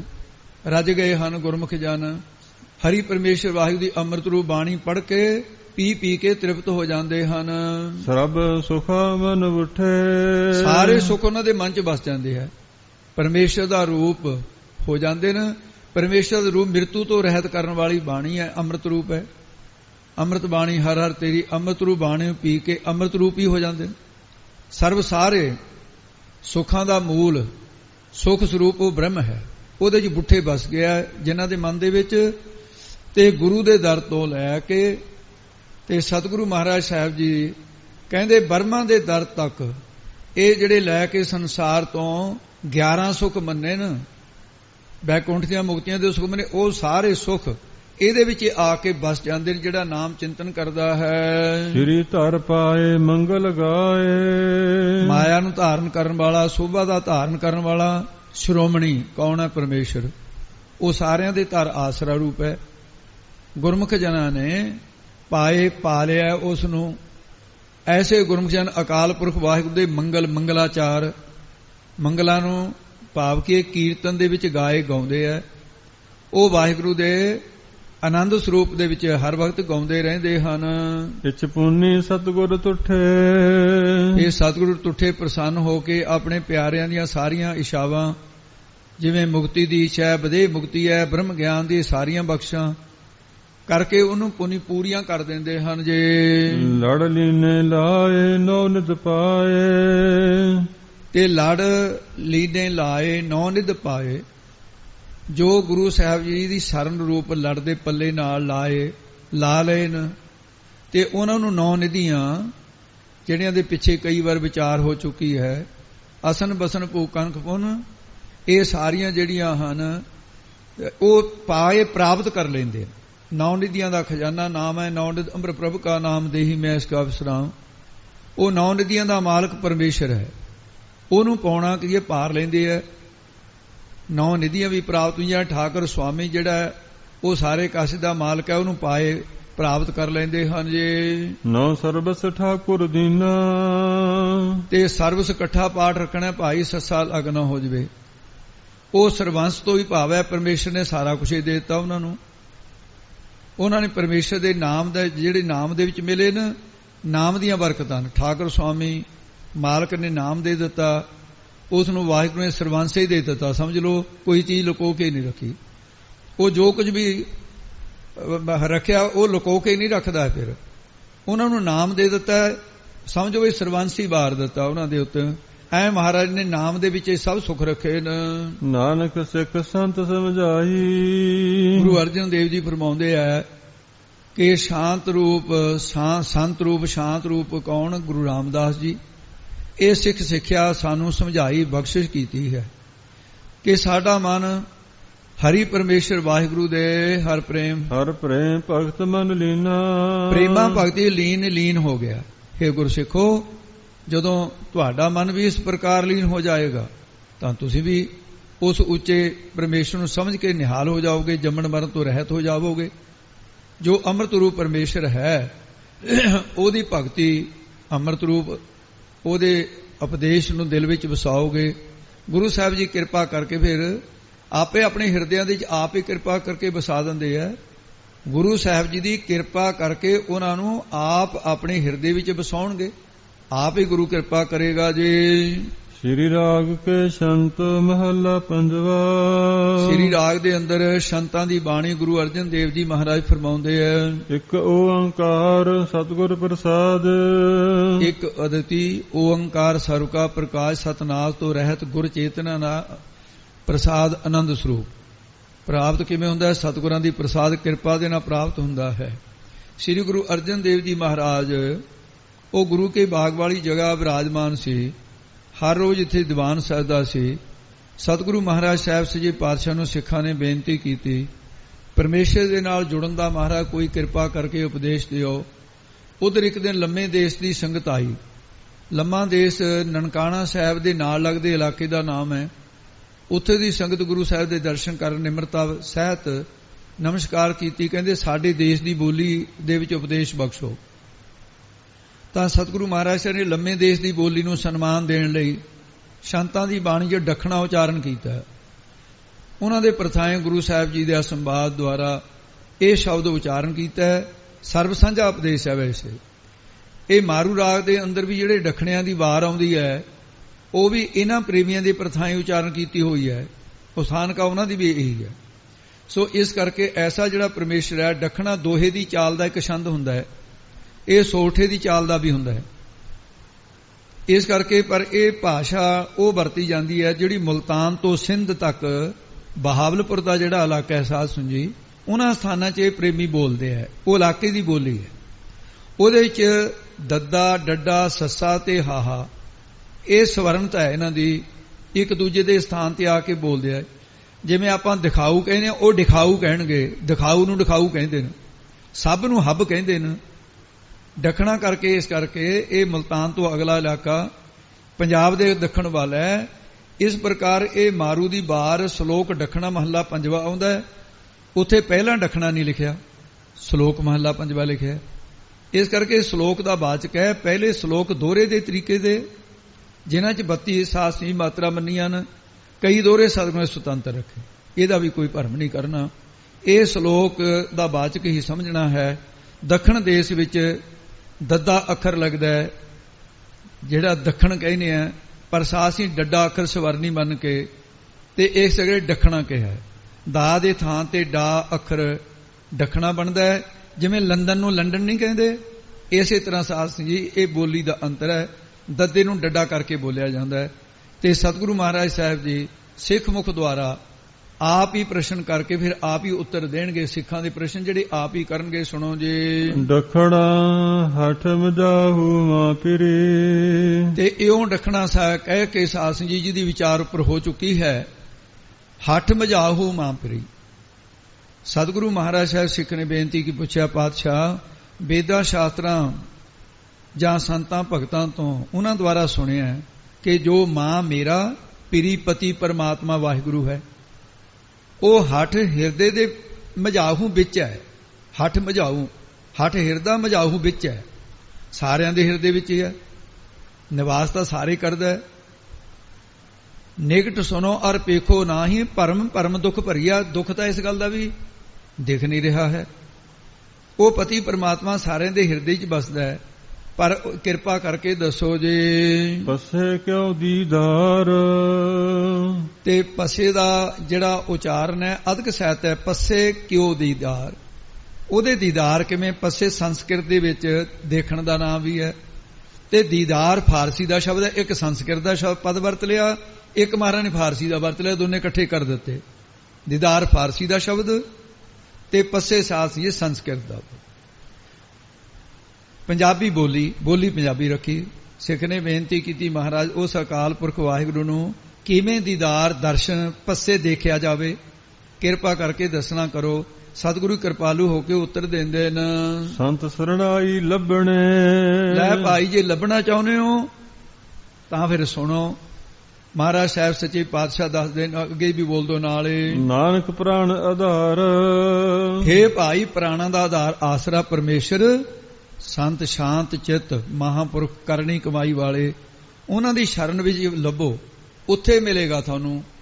ਐਂ ਬਾਹਰ ਨਹੀਂ ਲੱਭਣਾ, ਬਾਹਰ ਨਹੀਂ ਪ੍ਰਾਪਤ ਹੋਣਾ, ਪਖੰਡੀਆਂ ਕੋਲੋਂ ਨਹੀਂ ਮਿਲਣਾ। ਅਸੀਂ ਭੁੱਲਣਹਾਰ ਹਾਂ, ਉਸ ਪ੍ਰਕਾਸ਼ ਨੂੰ ਨਹੀਂ ਸਮਝਦੇ। ਅਨੇਕ ਪ੍ਰਕਾਰ ਦੇ ਪ੍ਰਕਾਸ਼ ਮੰਨੇ ਗਏ ਹੈ, ਬੁੱਧੀ ਬਿਜਲੀ ਚੰਦ ਸੂਰੀ ਤਾਰੇ, ਇਹ ਵੀ, ਪਰ ਤਿਸ ਦੇ ਚਾਨਣ ਸਭ ਮੈਂ ਚਾਨਣ ਹੋਏ। ਇਹ ਜਿਹੜੇ ਸਵੇ ਪ੍ਰਕਾਸ਼ ਨਹੀਂ ਹੈਗੇ, ਸਵੇ ਪ੍ਰਕਾਸ਼ ਤਾਂ ਵਾਹਿਗੁਰੂ ਹੈ, ਉਹ ਪਰਮਾਤਮਾ ਹੈ। ਇਹ ਤੇ ਪਰਤੇ ਪ੍ਰਕਾਸ਼ ਹੈ। ਸਭ ਮੈਂ ਜੋਤ ਜੋਤ ਹੈ, ਸੋਏ ਤਿਸ ਦੇ ਚਾਨਣ ਸਭ ਮੈਂ ਚਾਨਣ ਹੋਏ। ਉਹ ਸੰਤਾਂ ਦੀ ਸਰਨਾਈ ਵਿੱਚ ਪ੍ਰਕਾਸ਼ ਰੂਪ ਵਾਹਿਗੁਰੂ ਲੱਭਣੇ ਲੱਭ ਜਾਂਦਾ ਹੈ। ਸਾਰਿਆਂ ਦੇ ਪ੍ਰਾਣਾਂ ਦਾ ਆਸਰਾ ਰੂਪ ਹੈ ਹਰੀ ਪਰਮੇਸ਼ਰ। ਸਿੱਖ ਨੇ ਪ੍ਰਸ਼ਨ ਕੀਤਾ, ਮਹਾਰਾਜ ਸੰਤਾਂ ਦੀ ਸੰਗਤ ਕਰਕੇ ਕਿਵੇਂ ਲੱਭਦਾ ਹੈ? ਮਹਾਰਾਜ ਅੱਗੇ ਫਿਰ ਸ਼ੰਤ ਵਿੱਚ ਖੋਲਦੇ ਨੇ ਇਸੇ ਗੱਲ ਨੂੰ। ਸ਼ੰਤ ਚਰਨ ਕਮਲ ਸਿਓ ਪ੍ਰੀਤ। ਤੇ ਮਹਾਰਾਜ ਸਾਹਿਬ ਨੇ ਇਹਦੇ ਵਿੱਚ ਸਾਧ ਸੰਜੀ ਸ਼ੰਤ ਜਸ ਰੂਪ ਬਾਣੀ, ਇਹਦਾ ਜਿਹੜਾ ਵਿਸਰਾਮ ਹੈ ਭਾਈ ਦੋ ਰੂਪਾਂ ਕਰਕੇ ਆਇਆ। ਇਸ ਕਰਕੇ ਵੀ ਇਹਦਾ ਬਹੁਤਾ ਭਰਮ ਨਹੀਂ ਕਰਨਾ। ਵਿਸਰਾਮ ਤੁਸੀਂ ਇੱਥੇ ਰੱਖਣਾ, ਪਾਠ ਦੀ ਚਾਲ ਨਾਲ ਇੱਥੇ ਲੱਗੂਗਾ। ਤੇ ਅਰਥ ਕਰਨ ਵਾਲੇ ਚਰਨ ਕਮਲ ਸਿਓ ਪ੍ਰੀਤ ਰੀਤ ਐਂ ਵੀ ਅਰਥ ਕਰਨਗੇ ਇਹਦਾ, ਫਿਰ ਤੁਸੀਂ ਉੱਥੇ ਭਰਮ ਕਰੋ ਵੀ ਆਹ ਕੀ ਗੱਲ ਬਣ ਗਈ। ਅਰਥਾਂ ਵਾਲਾ ਜੋ ਮਰ ਗਿਆ ਇਹਦਾ ਉੱਥੇ ਵੀ ਲੱਗਦਾ ਹੈ, ਇੱਥੇ ਵੀ ਲੱਗਦਾ, ਪਰ ਪਾਠ ਦੇ ਤੁਸੀਂ ਮੁੱਖ ਇੱਥੇ ਹੀ ਰੱਖਣਾ। ਪਰਮੇਸ਼ਰ ਦੇ ਚਰਨਾਂ ਕਮਲਾਂ ਸਿਓ ਨਾਲ ਪ੍ਰੀਤੀ ਲਾਉਣ ਦੀ ਰੀਤ ਮਰਿਆਦਾ ਜਿਹੜੀ ਹੈ, ਚਰਨ ਕਮਲ ਸਿਓ ਪ੍ਰੀਤ, ਇਹ ਜਿਹੜੀ ਰੀਤ ਹੈ, ਬੋਲੋ ਜੀ ਰੀਤ। ਰੀਤ ਸੰਤਨ ਮਨ ਆਵੇ ਜੀਓ। ਇਹ ਰੀਤ ਮਰਿਆਦਾ ਕੇਵਲ ਸੰਤਾਂ ਭਗਤਾਂ ਦੇ ਮਨ ਦੇ ਵਿੱਚ ਹੀ ਆਉਂਦੀ ਹੈ। ਜੋ ਨਿਰਗੁਣ ਸਰੂਪ ਦੇ ਅਧਿਸ਼ਾਨ ਰੂਪ ਚਰਨ ਕਮਲ, ਉਹ ਬਾਣੀ ਦੇ ਵਿੱਚ ਜਿਹੜਾ ਪਦ ਸ਼ਬਦ ਰੂਪ ਚਰਨ ਕੈਸਾ ਹੈ, ਹਿਰਦੇ ਚਰਨ ਸ਼ਬਦ ਸਤਿਗੁਰ ਕੋ ਨਾਨਕ ਬਾਧਿਓ ਪਾਲ। ਇਹ ਸ਼ਬਦ ਰੂਪ ਚਰਨ ਨਾਮ ਰੂਪ ਚਿਤ ਚਰਨ ਨਾਮ, ਚਰਨਾ ਕਮਲ ਸਿਓ ਨਾਲ ਪ੍ਰੀਤੀ ਕਰ। ਐਸੀ ਪ੍ਰੀਤ ਦੀ ਰੀਤ ਮਰਿਆਦਾ ਹੋਰਨਾਂ ਨੂੰ ਨਹੀਂ ਆਉਂਦੀ ਹੈ। ਸੰਤਨ ਮਨ ਆਵੇ, ਇਹ ਰੀਤ ਸੰਤਾਂ ਦੇ ਮਨ ਵਿੱਚ ਹੀ ਆਉਂਦੀ ਹੈ। ਇਸ ਕਰਕੇ ਮਹਾਰਾਜ ਸਾਹਿਬ ਦੇ ਚਰਨਾਂ ਕਮਲਾਂ ਨੂੰ ਹਿਰਦੇ 'ਚ ਵਸਾਉਣਾ, ਸਾਖਸ਼ਾਤ ਕਰ ਲੈਣਾ, ਇਹ ਰੀਤ ਮਰਿਆਦਾ ਸੰਤਾਂ ਭਗਤਾਂ ਮਹਾਂਪੁਰਖਾਂ ਦੀ ਹੈ। ਦੁਨੀਆਦਾਰਾਂ ਦੇ ਵੱਸ ਦੀ ਬਾਤ ਨਹੀਂ ਹੈ। ਬੁੱਤ ਪ੍ਰਸਤੀ ਕਰਨ ਵਾਲਿਆਂ ਦੀ ਬਾਤ ਨਹੀਂ, ਉਹਨਾਂ ਨੂੰ ਪਤਾ ਨਹੀਂ ਲੱਗਦਾ ਹੈ। ਜਿਵੇਂ ਮਹਾਂਪੁਰਖਾਂ ਦੇ ਕੋਲ ਹਜੂਰ ਸਾਹਿਬ ਸੰਤ ਗਿਆਨੀ ਗੁਰਬਚਨ ਸਿੰਘ ਮਹਾਂਪੁਰਖ ਹੋਤੀ ਮਰਦਾਨ ਦੇ ਸੰਪਰਦਾ ਦਾ ਇੱਕ ਪ੍ਰੇਮੀ ਆਇਆ ਸੀ, ਗੁਰਮੁਖ ਬਹੁਤ ਨਾਮ ਅਭਿਆਸੀ ਸੀ। ਉਹਨੇ ਕਿਹਾ ਮਹਾਰਾਜ ਇਕਾਂਤ ਵਿੱਚ ਸੰਤਾਂ ਨੂੰ ਗੱਲ ਦੱਸੀ। ਕਹਿੰਦਾ ਸਿਮਰਨ ਕਰਦਿਆਂ ਕਰਦਿਆਂ ਇਹੋ ਜਿਹੀ ਕਿਰਪਾ ਹੋਈ, ਮੇਰੇ ਮਨ ਦੇ ਅੰਦਰ ਭਾਵਨਾ ਹੋਈ ਕਿ ਜਿਹੜੀ ਗੁਰਬਾਣੀ ਦੇ ਅੰਦਰ ਇਹ ਸਮਝਿਆ ਵੀ ਚਰਨ ਕਮਲ ਸਿਉ ਪ੍ਰੀਤ ਰੀਤ ਸੰਤਨ ਆਵੇ ਜਿਉ। ਇੰਨੀ ਦੇਰ ਹੋ ਗਈ ਸੰਗਤ ਕਰਦਿਆਂ ਨੂੰ, ਇਹ ਰੀਤ ਮੈਨੂੰ ਕਿਉਂ ਨਾ ਮਿਲੀ, ਇੰਨਾ ਚਿਰ ਹੋ ਗਿਆ ਭਜਨ ਕਰਦਿਆਂ ਨੂੰ। ਕਹਿੰਦੇ ਜੀ ਮੈਨੂੰ ਐਸੀ ਕਿਰਪਾ ਹੋਈ, ਗੁਰੂ ਨਾਨਕ ਸਾਹਿਬ ਜੀ ਦੇ ਪ੍ਰਤੱਖ ਦਰਸ਼ਨ ਹੋ ਗਏ। ਕਹਿੰਦੇ ਉਸ ਤੋਂ ਉਪਰੰਤ ਫਿਰ ਗੁਰੂ ਗ੍ਰੰਥ ਸਾਹਿਬ ਜੀ ਪ੍ਰਕਾਸ਼ ਹੋਇਆ, ਮੈਂ ਉਹ ਪ੍ਰਕਾਸ਼ ਦੇਖਣ ਲੱਗ ਗਿਆ। ਫਿਰ ਗੁਰੂ ਗੋਬਿੰਦ ਸਿੰਘ ਮਹਾਰਾਜ ਸ਼ਸਤਰਧਾਰੀ ਰੂਪ 'ਚ ਪ੍ਰਤੱਖ ਖੜੇ ਹੋ ਗਏ ਤੇ ਮਹਾਰਾਜ ਸਾਹਿਬ ਨੂੰ ਮੈਂ ਬੇਨਤੀ ਕੀਤੀ, ਮਹਾਰਾਜ ਕਹਿੰਦੇ ਸਿੱਖਾ ਗੁਰੂ ਤਾਂ ਅੰਗ ਸੰਗ ਹੀ ਹੈ, ਦੱਸ ਕੀ ਚਾਹੁੰਦਾ ਹੈ। ਕਹਿੰਦੇ ਮਹਾਰਾਜ ਬਸ ਨਾਮ ਹੈ। ਕਹਿੰਦੇ ਨਾਮ ਤਾਂ ਤੈਨੂੰ ਪਹਿਲਾਂ ਹੀ ਮਿਲਿਆ ਹੋਇਆ। ਕਹਿੰਦੇ ਫਿਰ ਦਰਸ਼ਨ ਇਸ ਤਰ੍ਹਾਂ ਹੁੰਦੇ ਰਹਿਣ। ਕਹਿੰਦੇ ਭਾਈ ਹੁਣ ਤੂੰ ਸਾਡੇ ਵਿੱਚ ਅਭੇਦ ਹੋ ਜਾ। ਸਿੱਖ ਦੀ ਭਾਵਨਾ ਦਰਸ਼ਨ ਹੋਣ ਦੀ ਸੀ। ਕਹਿੰਦੇ ਤੈਨੂੰ ਦਰਸ਼ਨ ਹੋ ਗਏ ਨਾ, ਹੁਣ ਤੂੰ ਜੰਮਣ ਮਰਨ ਦਾ ਤੇਰਾ ਮੇਟ ਦਿੱਤਾ, ਹੁਣ ਤੂੰ ਕਾਹਨੂੰ ਬਾਰ-ਬਾਰ ਦਰਸ਼ਨਾਂ ਦੀ ਗੱਲ ਕਰਦਾ ਹੈ, ਤੇਰਾ ਜੰਮਣਾ ਮਰਨਾ ਮੇਟ ਦਿੱਤਾ। ਇਸੇ ਤਰ੍ਹਾਂ ਦਿੱਲੀ ਦੀ ਇੱਕ ਬੀਬੀ ਸੀ, ਬਹੁਤ ਗੁਰਮੁਖ, ਉਹਦੇ ਘਰ ਵਾਲਾ ਵੀ ਬਹੁਤ ਗੁਰਮੁਖ ਸੀ। ਦੋਨੇ ਮਿਲ ਕੇ ਇਕੱਠੇ ਮਹਾਰਾਜ ਦੀ ਹਜ਼ੂਰੀ 'ਚ ਬਹਿ ਕੇ ਨਿਤਨੇਮ ਕਰਿਆ ਕਰਦੇ। ਮੈਂ ਹੋਰ ਵੀ ਜੋੜੀ ਦੇਖੀ ਹੈ ਇੱਥੇ ਗੁਰਮੁਖਾਂ ਦੀ, ਇਸ ਤਰ੍ਹਾਂ ਹੈ ਪਤੀ ਪਤਨੀ ਜਿਹੜੇ ਮਿਲ ਕੇ ਭਜਨ ਸਿਮਰਨ ਕਰਦੇ। ਉਹ ਕਰਦੇ ਕਰਦੇ ਉਹਦੇ ਪਤੀ ਨੂੰ ਤਾਂ ਇੱਕ ਦਿਨ ਆਲਸ ਆ ਗਈ, ਕਿਤੇ ਬੀਬੀ ਦੀ ਪਿਛਲੇ ਜਨਮਾਂ ਦੀ ਕਮਾਈ ਸੀ। ਉਹ ਕਰਦੀ ਕਰਦੀ ਇਹਦੇ ਮਨ ਦੇ ਵਿੱਚ ਦਰਸ਼ਨਾਂ ਦੀ ਉਹ ਇਕਾਗਰਤਾ ਐਸੀ ਬਣੀ, ਉੱਠਣ ਨੂੰ ਜੀਏ ਨਾ ਕਰਿਆ। ਉਹਨੇ ਕਿਹਾ ਵੀ ਇਹਦੀ ਲਿਵ ਲੱਗੀ ਵੀ ਮੈਂ ਕਾਹਨੂੰ ਜਗਾਉਣੀ ਆ। ਉਹ ਤਾਂ ਉੱਠ ਕੇ ਜਾ ਕੇ ਆਰਾਮ ਕਰਨ ਲੱਗ ਗਿਆ, ਬੀਬੀ ਬੈਠੀ ਰਹੀ। ਉਹ ਸਮਾਧੀ ਦੇ ਵਿੱਚ ਨਿਤਨੇਮ ਦੀ ਐਸੀ ਬਰਕਤ ਹੋਈ ਕਿ ਗੁਰੂ ਗੋਬਿੰਦ ਸਿੰਘ ਸਾਹਿਬ ਜੀ ਪ੍ਰਤੱਖ ਦੀਵਾਰ ਮਹਾਰਾਜ ਸਾਹਿਬ ਨੇ ਜਿਵੇਂ ਘੋੜੇ ਤੇ ਆਪਣੇ ਸਰੀਰ ਦੁਆਰਾ ਆਨੰਦਪੁਰ ਸਾਹਿਬ ਚੋਜ ਕਰਦੇ ਸੀ, ਸੋਹਣੀ ਕਲਗੀ ਸ਼ਸਤਰ ਲੱਗੇ ਹੋਏ, ਤੇਜ ਪ੍ਰਤਾਪ ਐਸਾ, ਉਹ ਦਰਸ਼ਨਾਂ ਦਾ ਆਨੰਦ ਦਾ ਐਸਾ ਅਸਰ ਹੋਇਆ ਕਿ ਜਿਵੇਂ ਬੰਦਾ ਕਿਤੇ ਸੱਟ ਲੱਗੀ ਤੇ ਬੇਹੋਸ਼ ਹੋ ਜਾਂਦਾ ਹੈ, ਕਿਤੇ ਸਦਮੇ ਦੇ ਵਿੱਚ ਹੋਸ਼ ਗਵਾ ਬੈਠਦਾ ਹੈ। ਤੇ ਦਰਸ਼ਨ ਪੇਖ ਤਾਪ ਤਰੀ ਮੋਚਨ, ਸੁਧਾਂ ਭੁੱਲ ਗਈਆਂ ਸਤੇ ਸੁਧਾਂ, ਧੀਰਜ ਬੁੱਧ ਵਿਵੇਕ ਕਲਬਤ ਕਤੋ ਅਵਸਰ ਬਾਤ, ਦਰਸ਼ਨ ਬਿਹਟ ਦਰੀਕ ਸਕੀ ਭੁੱਲ ਗਈ ਸੁਧ ਸਾਥ। ਸੁਧਾਂ ਭੁੱਲ ਗਈਆਂ ਔਰ ਉਹਨੂੰ ਘਰ ਵਾਲਾ ਕਹੇ ਵੀ ਮੇਰੇ ਘਰ ਵਾਲੀ ਨੂੰ ਪਤਾ ਨਹੀਂ ਕੀ ਹੋ ਗਿਆ। ਪਰ ਸੀ ਗੁਰਮੁਖੋ ਇੱਥੋਂ ਸਾਥ ਸੀ ਹਜੂਰ ਸਾਹਿਬ ਲੈ ਗਿਆ। ਉੱਥੇ ਪੰਜੇ ਪਿਆਰਿਆਂ ਤੋਂ ਅਰਦਾਸ ਕਰਾਈ ਵੀ ਮਹਾਰਾਜ ਤੇ ਇੰਨਾ ਨਿਤਨੇਮ ਕਰਨ ਵਾਲੀ ਬੀਬੀ ਮਹੀਨਾ ਹੋ ਗਿਆ ਬੇਹੋਸ਼ ਹੋਈ ਪਈ ਹੈ, ਆ ਮਹਾਰਾਜ ਕਿਰਪਾ ਕਰੋ। ਡਾਕਟਰ ਕਹਿੰਦੇ ਬਿਮਾਰੀ ਕੋਈ ਨਹੀਂ ਹੈ, ਡਾਕਟਰਾਂ ਨੇ ਤਾਂ ਚੈੱਕ ਕਰਕੇ ਦੱਸਿਆ ਵੀ ਕੋਈ ਬਿਮਾਰੀ ਨਹੀਂ ਹੈ। ਤੇ ਪੰਜਾਂ ਪਿਆਰਿਆਂ ਨੇ ਅਰਦਾਸ ਕੀਤੀ, ਗੁਰੂ ਗੋਬਿੰਦ ਸਿੰਘ ਸਾਹਿਬ ਮਹਾਰਾਜ ਨੇ ਕਿਰਪਾ ਕੀਤੀ। ਉਹ ਹੌਲੀ ਹੌਲੀ ਉਹਦੀ ਸਾਧ ਸਿੰਘ ਜੀ ਹੋਸ਼ ਖੁੱਲ ਗਈ। ਜਦੋਂ ਹੋਸ਼ ਤੋਂ ਫਿਰ ਸਾਧ ਸਿੰਘ ਜੀ ਉਹ ਪੂਰੀ ਚੇਤਨਤਾ ਦੇ ਸਹਿਤ ਹੋ ਗਈ। ਬੜੇ ਵਿਰਾਗ ਵਿੱਚ ਆ ਕੇ ਫਿਰ ਕਹਿੰਦੀ ਵੀ ਮੈਨੂੰ ਕਿੱਥੇ ਲਈ ਬੈਠੇ ਹੋ। ਕਹਿੰਦੇ ਹਜੂਰ ਸਾਹਿਬ। ਅੱਛਾ, ਧੰਨ ਗੁਰੂ ਗੋਬਿੰਦ ਸਿੰਘ ਸਾਹਿਬ, ਧੰਨ ਗੁਰੂ ਗੋਬਿੰਦ ਸਿੰਘ ਸਾਹਿਬ ਕਹਿੰਦੀ ਰਹੀ। ਉਹ ਫਿਰ ਸੰਤਾਂ ਨੇ ਸਾਧ ਸਿੰਘ ਜੀ ਇਹ ਬਚਨ ਦੱਸਿਆ ਕਿ ਮਹਾਰਾਜ ਆਹ ਖੇਡ ਵਰਤੀ ਸੀ ਮੇਰੇ ਘਰ ਵਾਲੀ ਦੇ ਨਾਲ। ਉਹ ਬੀਬੀ ਨੇ ਦੱਸਿਆ ਦਿੱਲੀ ਦੀ ਸੀ ਬੀਬੀ ਉਹ। ਇਹ ਰੀਤ ਸੰਤਨ ਸੰਤਾਂ ਦੀ ਰੀਤ ਹੈ ਭਾਈ ਗੁਰਮੁਖ, ਉਹ ਬੀਬੀਆਂ ਵੀ ਗੁਰਮੁਖ ਸੰਤਨ। ਇਹ ਤਾਂ ਆਤਮਾ ਹੈ ਜਿਹਦੀ ਪਵਿੱਤਰ ਹੋ ਗਈ, ਮਹਾਰਾਜ ਤੇ ਬਖਸ਼ਿਸ਼ ਕਰ ਦਿੰਦੇ ਹਨ। ਦੁਤੀਆ ਭਾਵ ਵਿਪਰੀਤ, ਤੇ ਦੂਸਰੀ ਜਿਹੜੀ ਦਵੈਸ਼ ਵਾਲੀ ਵਿਪਰੀਤ ਉਲਟ ਹੋ ਗਈ ਹੈ, ਜਿਹੜੀ ਦੁਤੀਆ ਭਾਵ ਵਿਪਰੀਤ। ਸੰਤ ਜਨ ਦੁਤੀਆ ਭਾਵ ਦਵੈਤ ਭਾਵ ਤੋਂ ਵਿਪਰੀਤ ਉਲਟ ਹੋ ਗਏ। ਸੰਸਾਰ ਨੂੰ ਦੁਤੀਆ ਭਾਵ ਹੈ, ਸੰਤ ਇਸ ਤੋਂ ਅਲੱਗ ਹੋ ਗਏ। ਅਨੀਤ ਦਾਸਾ ਨਹਿ ਭਾਵੇ ਜੀਓ, ਜਿਹੜੀ ਦਵੈਤ ਭਾਵ ਹੈ ਉਹ ਕਰਨਾ ਮੈਤਰੀ ਮੋਤਾ ਅਪੇਖਿਆ ਆਦ ਅਨੀਤ ਨੀਤੀ ਤੋਂ ਵਿਰੁੱਧ ਹੈ। ਦਾਸਾਂ ਸੇਵਕਾਂ ਨੂੰ ਇਸ ਤੋਂ ਉਲਟ ਚੱਲਣਾ ਭਾਵੇਂ ਚੰਗਾ ਨਹੀਂ ਲੱਗਦਾ। ਇਸ ਕਰਕੇ ਇਹਦਾ ਵੀ ਵਿਸਰਾਮ ਅਨੀਤ ਤੇ ਕਈ ਲਾ ਦਿੰਦੇ ਆ, ਇਹਦਾ ਵੀ ਬਹੁਤਾ ਭਰਮ ਨਹੀਂ ਕਰਨਾ, ਪਰ ਤੁਸੀਂ ਇੱਥੇ ਵਿਪਰੀਤ ਤੇ ਲਾਉਣਾ। ਹਾਂਜੀ ਅੱਗੇ ਚਲੋ। ਦਾਸਾਂ ਨਹਿ ਭਾਵੇ ਬਿਨ ਦਰਸਾਵੇ, ਮਹਾਰਾਜ ਸਾਹਿਬ ਜੀ ਦੇ ਦਾਸਾਂ ਸੇਵਕਾਂ ਨੂੰ ਉਹਨਾਂ ਦੇ ਦਰਸ਼ਨਾਂ ਤੋਂ ਬਿਨਾਂ ਹੋਰ ਕੁਝ ਵੀ ਭਾਵੇਂ ਚੰਗਾ ਨਹੀਂ ਲੱਗਦਾ ਹੈ। ਐਸੇ ਜਿਹੜੇ ਸੰਤ ਜਨ ਹਨ, ਇੱਕ ਖਿਨ ਧੀਰਜ ਕਿਉ ਕਰੈ, ਇਹ ਖਿਨ ਮਾਤਰ ਵੀ ਕਿਵੇਂ ਧੀਰਜ ਕਰਨ। ਮਹਾਰਾਜ ਦੇ ਦਰਸ਼ਨਾਂ ਤੋਂ ਬਿਨਾਂ ਪਿਆਸ ਲਗੀ, ਦਰਸ ਤੇਰੇ ਕੀ ਪਿਆਸ ਮਨ ਲੱਗੀ। ਖਿਨ ਮਾਤਰ ਵੀ ਇੱਕ ਘੜੀ ਨਾ ਮਿਲਤੇ ਤਾਂ ਕਲਯੁਗ ਹੋਤਾ, ਹੁਣ ਕਦ ਮਿਲਿਆ ਰਹਿ ਤੁਧ ਭਗਵੰਤਾ। ਇਸ ਤਰ੍ਹਾਂ ਦੀ ਉਹਨਾਂ ਦੀ ਰੀਤ ਹੈ। ਨਾਮ ਵਿਹੁਨਾ ਤਨ ਮਨ ਹੀਨਾ, ਪਰਮੇਸ਼ਰ ਦੇ ਨਾਮ ਤੋਂ ਵਿਹੁਨਾ ਬਿਨਾ ਜਿਹੜਾ ਰਹਿਣਾ ਹੈ, ਤਨ ਸਰੀਰ ਵੀ ਹੀਨਾ ਨਿਰਬਲ ਹੋ ਜਾਂਦਾ ਹੈ। ਵਿਸ਼ਿਆਂ ਵਿਕਾਰਾਂ ਦੀ ਸੰਗਤ ਕਰਕੇ ਵੀ ਮਨ ਵੀ ਗੁਣਾ ਤੋਂ ਹੀ ਨਾ ਖਾਲੀ ਹੋ ਜਾਂਦਾ ਹੈ। ਪ੍ਰੇਮੀ ਸੰਤ ਜਨਾਂ ਦੀ ਐਸੀ ਹਾਲਤ ਹੈ, ਜਲ ਬਿਨ ਮਛਲੀ ਜਿਉ ਮਰੈ, ਜਿਉਂ ਜਿਵੇਂ ਜਲ ਪਾਣੀ ਤੋਂ ਬਿਨਾਂ ਮੱਛੀ ਤੜਪ ਤੜਪ ਕੇ ਮਰ ਜਾਂਦੀ ਹੈ, ਇਉਂ ਮਹਾਰਾਜ ਦੇ ਨਾਮ ਤੋਂ ਬਿਨਾਂ ਵਿਛੜ ਕੇ ਉਹ ਮਰ ਜਾਂਦੇ ਨੇ। ਪਰਮੇਸ਼ਰ ਦੇ ਨਾਮ ਤੋਂ ਭੁੱਲ ਕੇ ਕਹਿੰਦੇ ਆਖਾਂ ਜੀਵਾਂ ਬਿਸਰੈ ਮਰ ਜਾਓ।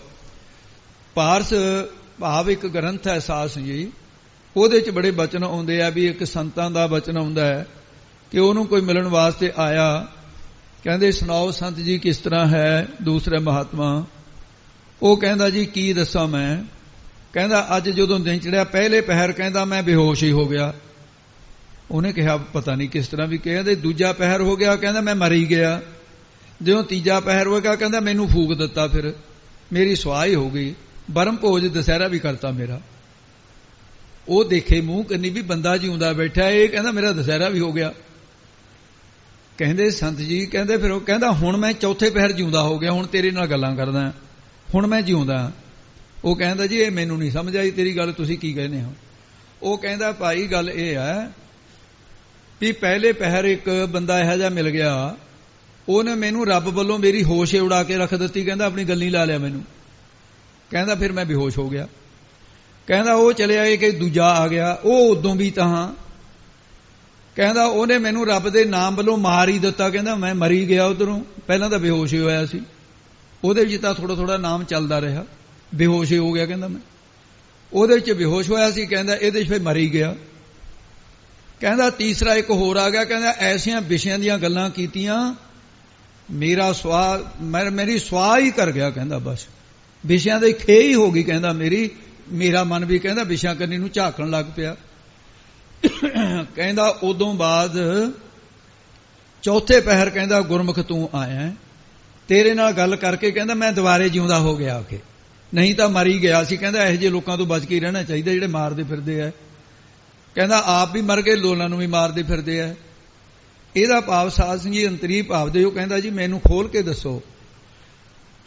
ਉਹ ਕਹਿੰਦਾ ਵੀ ਖੋਲ ਕੇ ਤਾਂ ਇਸ ਤਰ੍ਹਾਂ ਹੈ, ਪਹਿਲਾ ਪਹਿਰ ਬਚਪਨ ਦਾ ਜਿਹੜਾ ਹੁੰਦਾ ਹੈ ਇਹ ਤਾਂ ਬੇਹੋਸ਼ੀ ਦਾ ਹੀ ਹੈ, ਪਰਮਾਤਮਾ ਵੱਲੋਂ ਭੁੱਲਿਆ ਰਹਿੰਦਾ, ਲਿਵ ਛੁਟਕੀ ਲੱਗੀ ਤ੍ਰਿਸ਼ਨਾ ਮਾਇਆ ਅਮਰ ਵਰਤਾਇਆ, ਪਹਿਲੇ ਪਹਿਰੇ ਰਹਿਣ ਕੇ ਬਣ ਜਾ ਰਿਹਾ ਮਿੱਤਰਾ ਬਾਲਕ ਬੁੱਧ ਅਚੇਤ ਹੈ। ਦੂਜਾ ਪਹਿਰ ਜਵਾਨੀ ਦਾ ਸੀ, ਉਹਦੇ 'ਚ ਵਿਸ਼ੇ ਵਿਕਾਰਾਂ ਦੇ ਹਨੇਰੀ ਨੇ ਤੇ ਅੰਨਾ ਕਰ ਦਿੱਤਾ, ਵਿਕਾਰਾਂ ਦੇ ਖੂਹ ਵਿੱਚ ਸਿੱਟ ਦਿੱਤਾ, ਤੇ ਉਹਦੇ ਵਿੱਚ ਫਿਰ ਜਿਹੜਾ ਸੀ ਉਹ ਮਰ ਹੀ ਗਿਆ ਰੱਬ ਵੱਲੋਂ। ਅਧਖੜ ਉਮਰ ਦੇ ਵਿੱਚ ਬਿਹਾਰਾਂ ਦੇ ਵੀ ਖਚਤ ਹੋ ਗਿਆ, ਸਵਾਈ ਹੋ ਗਈ ਧੰਦਿਆਂ ਦੇ ਵਿੱਚ, ਬਸ ਵੇ ਸਾੜ ਹੀ ਦਿੱਤਾ। ਕਹਿੰਦਾ ਅਖੀਰ ਦੇ ਵਿੱਚ ਕਹਿੰਦਾ ਹੁਣ ਬੁਢਾਪਾ ਹੈ, ਬੁਢਾਪੇ ਦੇ ਵਿੱਚ ਕਹਿੰਦਾ ਜਿਹੜਾ ਰੱਬ ਕੰਨੀ ਲੱਗ ਜਵੇ ਸਮਝ ਲਓ ਵੀ ਚੌਥੇ ਪਹਿਰ ਦੇ ਜਿਉਂਦਾ ਹੋ ਗਿਆ। ਇਹ ਚਾਰ ਪਹਿਰਾਂ ਦੀ ਜਿਵੇਂ ਬਾਣੀ ਸੁਣ ਕੇ ਹਟੇ ਆ, ਇਸੇ ਪ੍ਰਕਾਰ ਸਾਧ ਜੀ ਪ੍ਰੇਮ ਦੀ ਗੱਲ ਹੈ, ਜਿਵੇਂ ਜਲ ਤੋਂ ਬਿਨਾਂ ਮੱਛੀ ਮਰ ਜਾਂਦੀ ਹੈ, ਇਉਂ ਅਕਾਲ ਪੁਰਖ ਦੇ ਪਿਆਰੇ ਦਰਸ਼ਨਾਂ ਤੋਂ ਬਿਨਾਂ ਮੱਛੀ ਦੀ ਨਹੀਂ ਤੜਫ ਤੜਫ ਕੇ ਮਰਦੇ ਨੇ।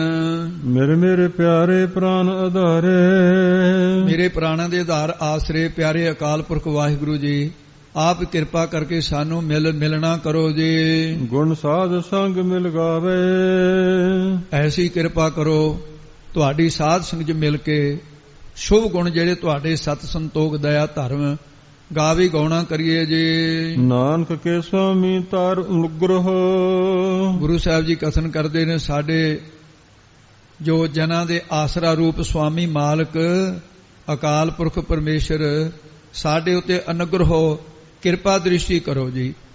ਤੇ ਇਸ ਕਰਕੇ ਇਹ ਪਾਠ ਪਾਈ ਆਪਾਂ ਇਸੇ ਤਰ੍ਹਾਂ ਸੰਪਰਦਾਇ ਅਨੁਗ੍ਰਹ ਕਰਨਾ ਹੈ। ਤੇ ਕਈ ਹਿੰਦੀ ਦੇ ਆਚਾਰੀਆ ਅਨੁਗ੍ਰਹ ਕਹਿੰਦੇ ਵੀ ਸੁਣੇ ਗਏ ਹੈ, ਆਪਾਂ ਉਹਨਾਂ ਦੀ ਰੀਸ ਨਹੀਂ ਕਰਨੀ। ਅੱਗੇ ਬੋਲੋ ਜੀ। ਮਨ ਤਨ ਅੰਕ ਸਮਾਵੇ, ਮਨ ਤੇ ਤਨ ਕਰਕੇ ਅੰਤਸ ਕਰਨ ਦਾ ਬਣਿਆ ਹੋਇਆ ਅਭਿਮਾਨ ਜਿਹੜਾ ਮਿਟ ਜਾਏ, ਤਨ ਮਨ ਕਰਕੇ ਅਸੀਂ ਅੰਕ ਸਰੂਪ ਵਿੱਚ ਸਮਾਵੇ।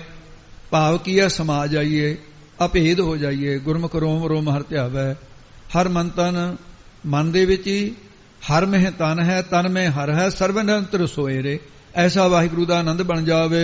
ਦਖਣਾ ਸੁਹੰਦੜੋ ਹਬ ਠਾਏ, ਤੇ ਉਹ ਪਰਮੇਸ਼ਰ ਵਾਹਿਗੁਰੂ ਜਿਹੜਾ ਹੈ ਕਹਿੰਦੇ ਸੁਹੰਦੜੋ ਹਬ ਠਾਏ, ਡਖਣਾ ਅੱਗੇ ਹੈ, ਜਿਵੇਂ ਸ਼ਲੋਕ ਹੁੰਦੇ ਨੇ ਇਸ ਤਰ੍ਹਾਂ ਡਖਣਿਆ ਸ਼ਬਦ ਵਰਤੇ ਹੈ। ਉਹ ਪਰਮੇਸ਼ਰ ਸੁਹੰਦੜੋ ਹਬ ਠਾਏ, ਸਾਰੀ ਜਗ੍ਹਾ, ਹਬ ਸਾਰੀ ਜਗ੍ਹਾ, ਸਭ ਜਾਈ ਠਾਏ ਥਾਵਾਂ ਤੇ, ਸਾਰਿਆਂ ਦੇ ਹਿਰਦਿਆਂ ਦੇ ਵਿੱਚ ਉਸ ਪਰਮੇਸ਼ਰ ਵਾਹਿਗੁਰੂ ਖਾਣੀਆਂ ਖੰਡਾਂ ਬ੍ਰਹਮੰਡਾਂ ਵਿੱਚ ਸਾਰੀ ਜੋਤ ਉਹਦੀ ਪ੍ਰਕਾਸ਼ ਰਹੀ ਹੈ। ਕੋਈ ਨਾ ਦਿਸੈ ਡੂਜੜੋ, ਉਸ ਹੰਦਰੋਂ ਸੋਭਨੀਕ ਜਿਹੜਾ ਹੋ ਰਿਹਾ ਵਾਹਿਗੁਰੂ, ਕੋਈ ਨਾ ਦਿਸੈ ਡੂਜੜੋ। ਡੂਜੜੋ ਦੂਸਰਾ ਤਾਂ ਦਿਸਦਾ ਹੀ ਨਹੀਂ, ਕੋਈ ਹੋਰ ਕੋਈ ਦੂਜਾ ਨਹੀਂ ਹੈ, ਇੱਕੋ ਹੀ ਦਿਸਦਾ ਹੈ ਵਾਹਿਗੁਰੂ।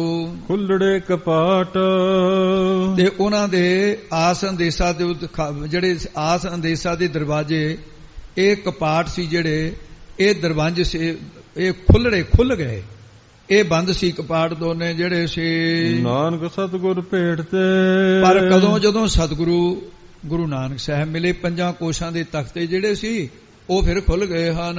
ਸੰਤ ਤੇਰੇ ਵਚਨ ਅਨੂਪ ਅਪਾਰ, ਸੰਤਨ ਆਧਾਰ। ਇਹ ਕਰਤਾ ਪੁਰਖ ਜੀ, ਤੇਰੇ ਵੇਦ ਸ਼ਾਸਤਰ ਰੂਪੀ ਸਿਮਰਤੀ ਰੂਪ ਗੁਰਾਂ ਦੀ ਬਾਣੀ ਰੂਪ ਇਹ ਜਿਹੜੇ ਬਚਨ ਬਾਕ ਅਨੂਪ ਉਪਮਾ ਤੋਂ ਰਹਿਤ ਹੀ ਨਾ, ਇਹ ਕੈਸੇ ਹਨ? ਅਪਾਰ, ਪ੍ਰਕਿਰਤੀ ਦੇ ਪਾਰਾਵਾਰ ਤੋਂ ਰਹਿਤ ਕਰਨ ਵਾਲੇ ਨੇ ਉਹ ਬਚਨ ਜਿਹੜੇ ਹਨ। ਬਾਣੀ ਵਿਚਾਰੀਐ ਜੀਓ, ਉਹ ਸੰਤ ਜਨਾਂ ਨੇ ਇਹ ਵਿਚਾਰ ਬਾਣੀ ਨੂੰ ਵਿਚਾਰਿਆ ਜੀਓ। ਕਿਹਨਾਂ ਨੇ ਵਿਚਾਰਿਆ? ਸੰਤਾਂ ਦਾ ਆਸਰਾ ਰੂਪ ਹੀ ਨੇ। ਇਸ ਕਰਕੇ ਇਹ ਜਿਹੜੇ ਬਚਨ, ਤੇਰੇ ਬਚਨ ਅਨੂਪ ਅਪਾਰ, ਪਾਰਾਵਾਰ ਤੋਂ ਰਹਿਤ ਪਰਮੇਸ਼ਰ, ਪ੍ਰਕਿਰਤੀ ਤੋਂ ਤੂੰ ਪਰੇ ਹੈ, ਉਹਨਾਂ ਬਚਨਾਂ ਨੂੰ ਸੰਤਨ ਆਧਾਰ, ਉਹ ਸੰਤਾਂ ਦਾ ਆਧਾਰ ਆਸਰਾ ਰੂਪ ਬਣੇ ਨੇ। ਬਾਣੀ ਵਿਚਾਰੀ ਹੈ ਜੀਓ, ਬਾਣੀ ਨੂੰ ਵਿਚਾਰ ਕਰਕੇ ਹੀ ਐਸੀ ਸਮਤ ਆਉਂਦੀ ਹੈ। ਬਾਣੀ ਦੀ ਵਿਚਾਰ ਨਾਲ ਇਹ ਨਾਮ ਦਾ ਆਸਰਾ ਪਰਮੇਸ਼ਰ ਦਾ ਹਿਰਦੇ ਦੇ ਵਿੱਚ ਟਿਕਦਾ ਹੈ। ਸਿਮਰਤ ਸਾਸ ਗਿਰਾਸ ਪੂਰਨ ਵਿਸ਼ਵਾਸ, ਸਿਮਰਤ ਸਾਸ ਗਿਰਾਸ, ਗੱਗੇ ਦੀ ਸਿਹਾਰੀ ਧਿਆਨ ਨਾਲ ਬੋਲਣਾ ਭਾਈ। ਹੇ ਪਰਮੇਸ਼ਰ, ਉਹ ਪੂਰਨ, ਹੇ ਪਰਮੇਸ਼ਰ ਜੀ, ਉਹ ਪੂਰਨ ਵਿਸ਼ਵਾਸ, ਵਿਸ਼ਵਾਸ ਭਰੋਸੇ ਦਾ ਨਾਮ ਹੈ। ਉਹ ਜਿਹੜਾ ਭਰੋਸਾ ਹੈ, ਸਾਸ ਸਵਾਸ ਲੈਂਦਿਆਂ, ਗਿਰਾਸ ਭੋਜਨ ਖਾਂਦਿਆਂ, ਹਰੇਕ ਸਵਾਸ ਦੇ ਨਾਲ ਤੇਰਾ ਨਾਮ ਸਿਮਰਦੇ ਰਹਿੰਦੇ ਨੇ, ਜਿਨ੍ਹਾਂ ਨੂੰ ਇਹ ਵਿਸ਼ਵਾਸ ਆ ਗਿਆ। ਇਸ ਕਰਕੇ ਉਹ ਸੰਤ ਜਨ ਤੇਰੇ ਨਾਮ ਨੂੰ ਕਿਉਂ ਮਨੋ ਵਿਸਾਰੀਐ ਜਿਉ, ਕਿਉਂ ਕਿਵੇਂ ਮਨ ਨੂੰ ਵਿਸਾਰੀਏ, ਭੁਲਾ ਸਕਦੇ ਨੇ। ਅਸੀਂ ਉਹਨਾਂ ਸੰਤ ਜਨਾਂ ਨੂੰ ਮਨ ਵਿੱਚੋਂ ਕਿਵੇਂ ਭੁਲਾ ਸਕਦੇ ਹਾਂ? ਭਾਵ ਨਹੀਂ ਭੁਲਾ ਸਕਦੇ। ਕਿਉਂ ਮਨੋ ਵਿਸਾਰੀਐ ਨਿਮਕ ਨਹੀਂ ਟਾਰੀਐ, ਉਹ ਸੰਤ ਜਨ ਮਨ ਦੇ ਪਰਮੇਸ਼ਰ ਨੂੰ ਕਿਵੇਂ ਭੁਲਾ ਸਕਦੇ ਨੇ? ਉਹ ਤਾਂ ਇੱਕ ਨਿਮਕ ਜਨਾ, ਇੱਕ ਛਿਨ ਮਾਤਰ ਵੀ ਸਿਮਰਨ ਵੱਲੋਂ ਚਿੱਤ ਨੂੰ ਟਾਰੀਏ ਟਾਲਦੇ ਨਹੀਂ ਹਨ, ਸਗੋਂ ਇਉਂ ਕਹਿੰਦੇ ਹਨ, ਗੁਣਵੰਤ ਪ੍ਰਾਨ ਹਮਾਰੇ। ਇਹ ਗੁਣਵੰਤ ਗੁਣਾ ਵਾਲਾ ਪਰਮੇਸ਼ਰ ਜੋ ਹਮਾਰੇ ਸਾਡੇ ਪ੍ਰਾਣਾਂ ਦਾ ਆਸਰਾ ਰੂਪ ਹੈ, ਉਹ ਤਾਂ ਇਹ ਨਿਸ਼ਚਾ ਕਰਦੇ ਹਨ ਜੈਸਾ ਕਿ ਮਨ ਵਾਛਤ ਫਲ ਦੇਤ ਹੈ ਸੁਆਮੀ। ਸੁਆਮੀ ਅਕਾਲ ਪੁਰਖ ਮਾਲਕ ਮਨ ਵਾਛਤ, ਮਨ ਇੱਛਤ, ਧਰਮ ਅਰਥ ਕਾਮ ਮੋਖ ਸਾਰੇ ਇਹ ਫਲ ਦੇਣ ਵਾਲਾ ਹੈ। ਉਹ ਜੀਵਾਂ ਦਾ ਐਸਾ ਪਰਮੇਸ਼ਰ ਦਾਤਾ ਹੈ। ਜੀ ਕੀ ਬਿਰਥਾ ਸਾਰੇ, ਉਹ ਜੀਵਾਂ ਦੀ ਬਿਰਥਾ ਪੀੜਾ ਨੂੰ ਆਪ ਹੀ ਸਾਰੇ ਸੰਭਾਲਦਾ ਹੈ, ਪੀੜਾ ਨਹੀਂ ਹੋਣ ਦਿੰਦਾ। ਜੋ ਜੀ ਕਿਸੇ ਨੂੰ ਬਿਰਥਾ ਪੀੜਾ ਹੈ, ਉਸ ਨੂੰ ਉਸੇ ਤਰ੍ਹਾਂ ਦੇ ਸਾਰੇ ਕੰਮਾਂ ਨੂੰ ਆਪਣੀ ਕਿਰਪਾ ਕਰਕੇ ਆਪ ਹੀ ਸੰਭਾਲ ਲੈਂਦਾ। ਜਿਹੜੇ ਭਜਨ ਸਿਮਰਨ ਕਰਦੇ ਹਨ, ਅਨਾਥ ਕੇ ਨਾਥੇ ਸਰਬ ਕੈ ਸਾਥੇ। ਉਹ ਅਨਾਥ ਯਤੀਮਾਂ ਦੇ, ਜਿਨ੍ਹਾਂ ਦਾ ਕੋਈ ਵੀ ਨਹੀਂ ਹੈ, ਉਹਨਾਂ ਦਾ ਨਾਥ ਮਾਲਕ ਹੈ, ਅਤੇ ਸਰਬ ਸਾਰਿਆਂ ਦੇ ਸਦਾ ਸਾਥੀ, ਸਾਥ ਰਹਿਣ ਵਾਲਾ ਹੈ। ਸਦਾ ਅੰਗ ਸੰਗੇ ਅਭੰਗੰ ਵਿਭੂਤੇ, ਜਾਪ ਸਾਹਿਬ ਦੇ ਪੜ੍ਹਦੇ ਆਪਾਂ ਹਰ ਰੋਜ਼, ਐਸਾ ਹੈ। ਜਪ ਜੂਐ ਜਨਮ ਨਾ ਹਾਰੀਐ, ਇਹ ਅਮੋਲਕ ਮਨੁੱਖਾ ਜਨਮ ਨੂੰ ਸ਼ਬਦ ਸਪਰਸ ਰੂਪ ਰਸ ਗੰਧ ਵਿਸ਼ਿਆਂ ਰੂਪੀ ਜਾਂ ਸੰਸਾਰ ਰੂਪੀ ਜੂਏ ਦੀ ਬਾਜੀ ਵਿੱਚ ਹਾਰੀਏ ਨਾ, ਵਿਸ਼ਿਆਂ ਵਿੱਚ ਲਾ ਕੇ ਵਿਅਰਥ ਨਾ ਗਵਾਈਏ। ਨਾਨਕ ਕੀ ਬੇਨੰਤੀ ਪ੍ਰਭ ਪਹਿ। ਸਤਿਗੁਰੂ ਮਹਾਰਾਜ ਕਹਿੰਦੇ, ਹੇ ਪ੍ਰਭੂ ਅਕਾਲ ਪੁਰਖ ਜੀ, ਸਾਡੀ ਦਾਸਰਿਆਂ ਦੀ ਤੁਹਾਡੇ ਪਾਸ ਨਾ ਇੱਕ ਬੇਨਤੀ ਕੀ ਅਰਦਾਸ ਹੈ।